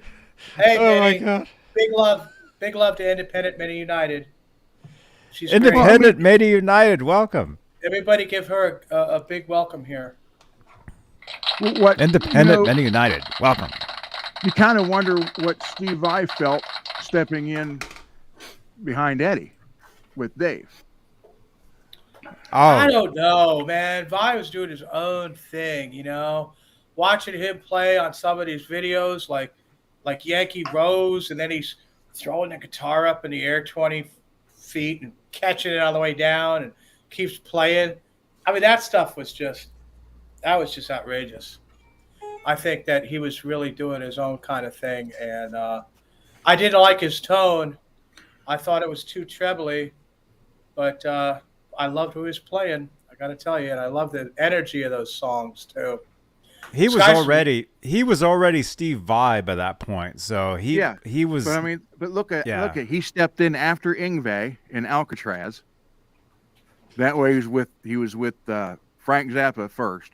Then and Yngwie leaves Alcatraz, and Steve stops in, and he plays there. And then David Lee Roth leaves Eddie, and then Steve steps in there. I mean, it's like, holy crap! I liked the Eat 'em and Smile, and the Skyscraper I liked a lot. Although now I think is very dated if you listen to Skyscraper now, like the sounds and everything. But I actually really liked the Whitesnake with Steve Vai, Slip of the Tongue, or whatever. Right? Is that what it was? What's Dave say? Give me a glazed donut and a bottle of anything to go, or something like that. Yeah, I mean, I thought Eat 'em Dave and Smile. TV. Eat 'em and Smile was. Hey-o! It was almost one of those every track is great album. It was close. And I really dug Skyscraper. I thought Skyscraper was really great too. I did too, but if you listen to it now, I mean, the keyboard sounds on it. What's that one song? Stand Up. Oh my gosh, it's 1988. Yeah, which I don't want to go back to. But there's other songs that, like Ladies Night in Buffalo, or Hot Dog and a Shake, or heck, the song Skyscraper, or this Just Like Paradise. I mean, yeah, there's not a lot of keyboard in there that you notice. Which is funny, considering how Dave supposedly threw a fit with Eddie wanting to play keyboards. And he would have keyboards in his own band. That album is all keyboards. Underneath Vai's guitar, it's all keyboard stuff. But that was the time though too. It was a very pop, the Paula Abdul, that whole pop sound. Those albums were all pop albums if you think about it. Skyscraper 0812 is a total pop record. But I mean, if you listen to Just Like Paradise, the keyboards aren't really prominent. Yeah, it is. The first part is a piano. You hear it. I hear Vai's guitar. Play it, Johnny. That's a keyboard. I mean, it's keyboard and then guitar is under that. Right? Am I right, Chris King? Or somebody? By the way, we're over time and we're doing giveaways. But somebody help, right? Please. The first part of Paradise is a keyboard. I hear the guitar. Breaking news. Vai's guitar right out. Well, Chris King, the only guy watching us from Facebook, says I'm right. And the Atomic Punk says I'm right, too. So. All right. Yes, keyboards and then guitar. Yeah, Jeff T, channel member. Yes, keyboards and then guitar comes in. I wasn't born yesterday. I was born the day before. This is the Ola England guitar right here. That's you? Yeah, that's my Solar from Ola. What was that? I have no idea. It sounded like a toilet flushing. Nope. I didn't touch nothing. Whose guitar is that? That's my Solar. It's one of the Ola England's guitars. You're watching Johnny Bean TV. I'm Ola England, the guy with the face. I'm the live stream right now. Thank you so much. Oh, you're welcome. There you go. Ola's Robbie. Ola, Wait. He was just Ola actually likes my son's band. Faith that's and Failure, awesome. by the way. Guys, check them out. Faith and Failure. They're on Spotify, everything. Oh, right. Everywhere you can listen to music, they're on. Awesome. The guy from Slipknot likes their song Pestilence. He even put a tweet out about that. Told everybody to check out this mother effing song from this mother effing band from Ohio. He said, if you don't, you're something. I don't know what it was. Awesome. Okay. And the guitars you hear are all set up by me through Yay! recording and live shows. And I know I said we were doing a 12-hour show tonight. I was kidding. It's 3 hours. I still haven't had dinner yet. So. All right. Giveaway? Are we good? I mean, I'm starting to feel bad for some of you guys, but... Well, I still got a song I want to play, too. Or I won't. You know, if it's a problem, then forget it. Good night. Okay, I'm kidding. All right. Hang on. Nobody leave yet. Robbie's... Well, hang on. We got to do the giveaway first. Smash that thumbs up, though, you guys. Please. Smash those thumbs. We got 50 thumbs ups. 72 entries.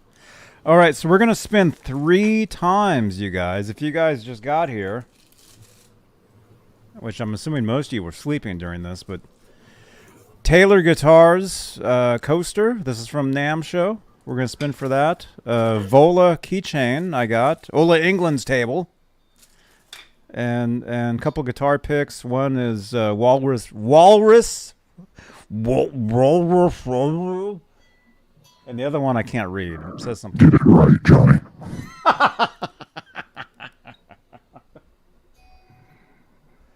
All right. Made in Portland, Oregon. All right. We're going to spin 3 times. You guys ready? All right. All right. The first one, giveaway winners. Let's open that up. Okay. All right. Let's do for the 2 guitar picks. The winners of the 2 guitar picks is...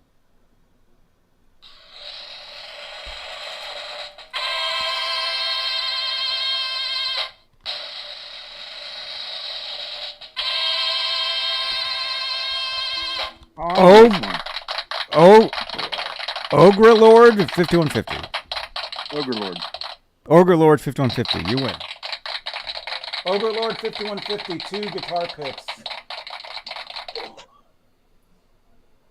Okay, 2. All right, that has to make some sort of sense. Not 1, right. but 2. 2.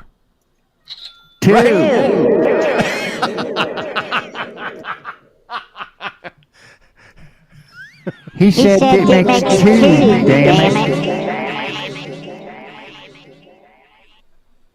That's so weird. Okay, next is for the Vola keychain. The winner Did you is say Vola? Vola.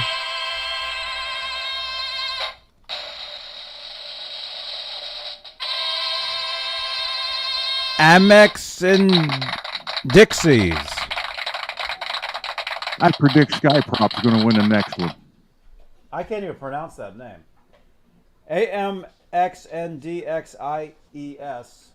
Oh wait, what's Dixie. Ned doing? What are you?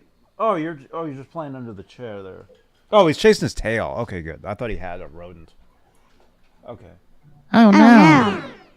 AMXNDXIES. Vola keychain. Johnny. Okay, now Number for the will be Taylor. on the screen. What?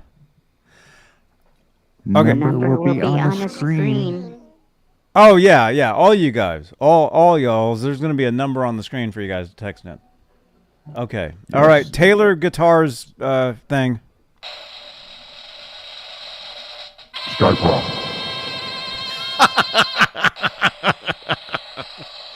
Watch if it actually lands on Dave. Sorry. Hey-o! Taylor Guitars coaster. Dave.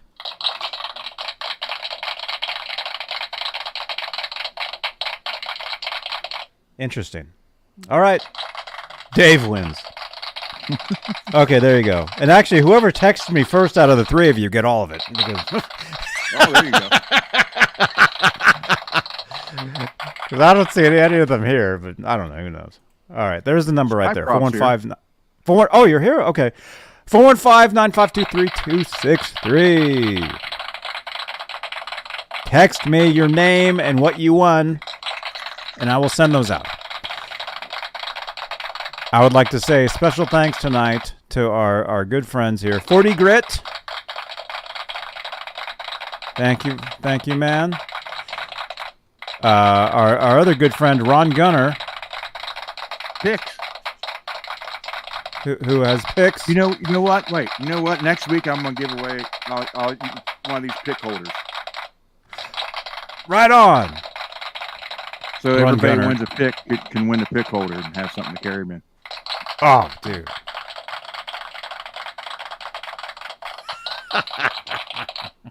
Right on. Channel member. Screen. And I'd like to thank myself for being here. Thank you, everybody. Don't forget don't forget, tune in tomorrow night, Guitar ASMR show, where I actually play the guitar and I don't just talk about them. Tomorrow night. This video will actually, at the very end of this video, it'll actually take you to tomorrow night's video. So you can actually smash the thumbs up on tomorrow night's video. All right. Wait a minute. Did Robbie want to play a song? Yeah, he's in the green room right now getting ready. So it's all good. Okay. Channel members, thank you for your continued support for this channel and these shows. Thank you so much. And now, from Norman, Oklahoma, with a song he wrote 2 minutes ago. Later, everybody. Robbie the Animal.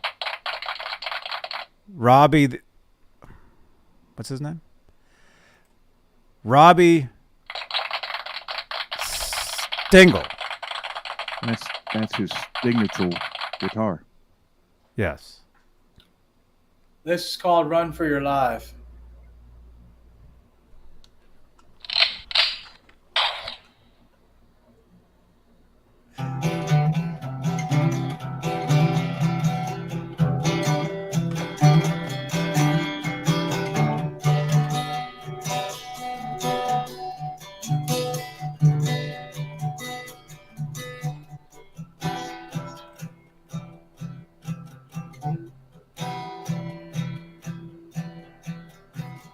Don't put your eggs all in one basket.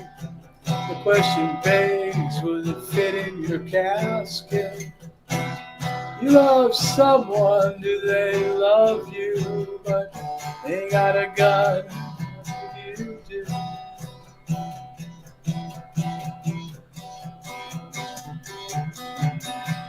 Run for your life, you're a dead man. Run for your life, do you understand? Run for your life, you're a dead man. Run for your life, understand.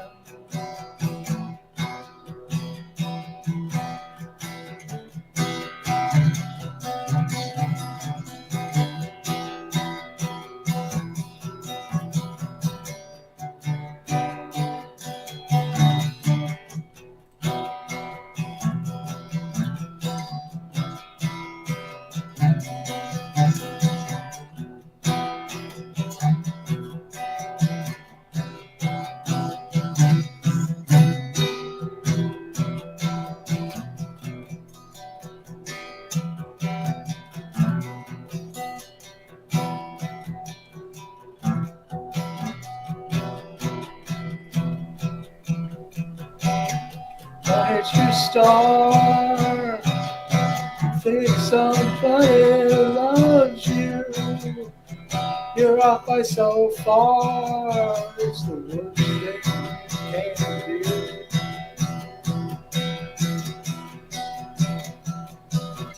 Run for your life, you're a dead man. Run for your life, do you understand? Run for your life, you're a dead man. Run for your life, do you understand?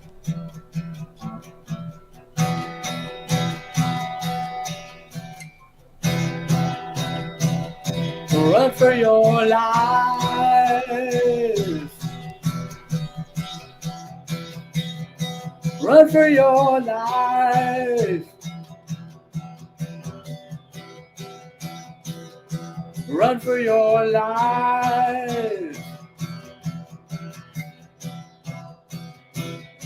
Run for your life. Run for your life, you're a dead man. Run for your life, do you understand?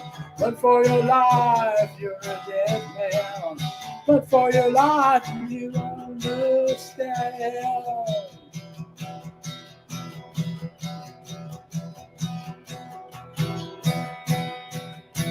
For your life, for your life,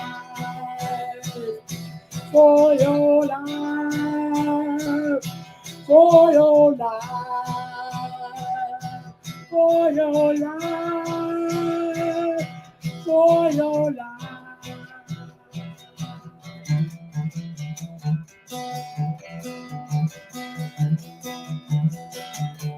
Run for your life, you're a dead man. Run for your life, you understand. Run for your life, you're a dead man. Run for your life, you understand.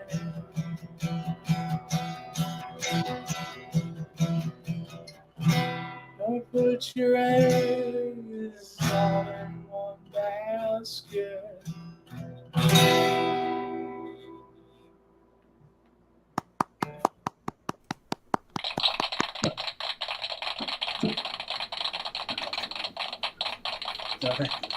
Thanks so much. I appreciate it. And as is customary,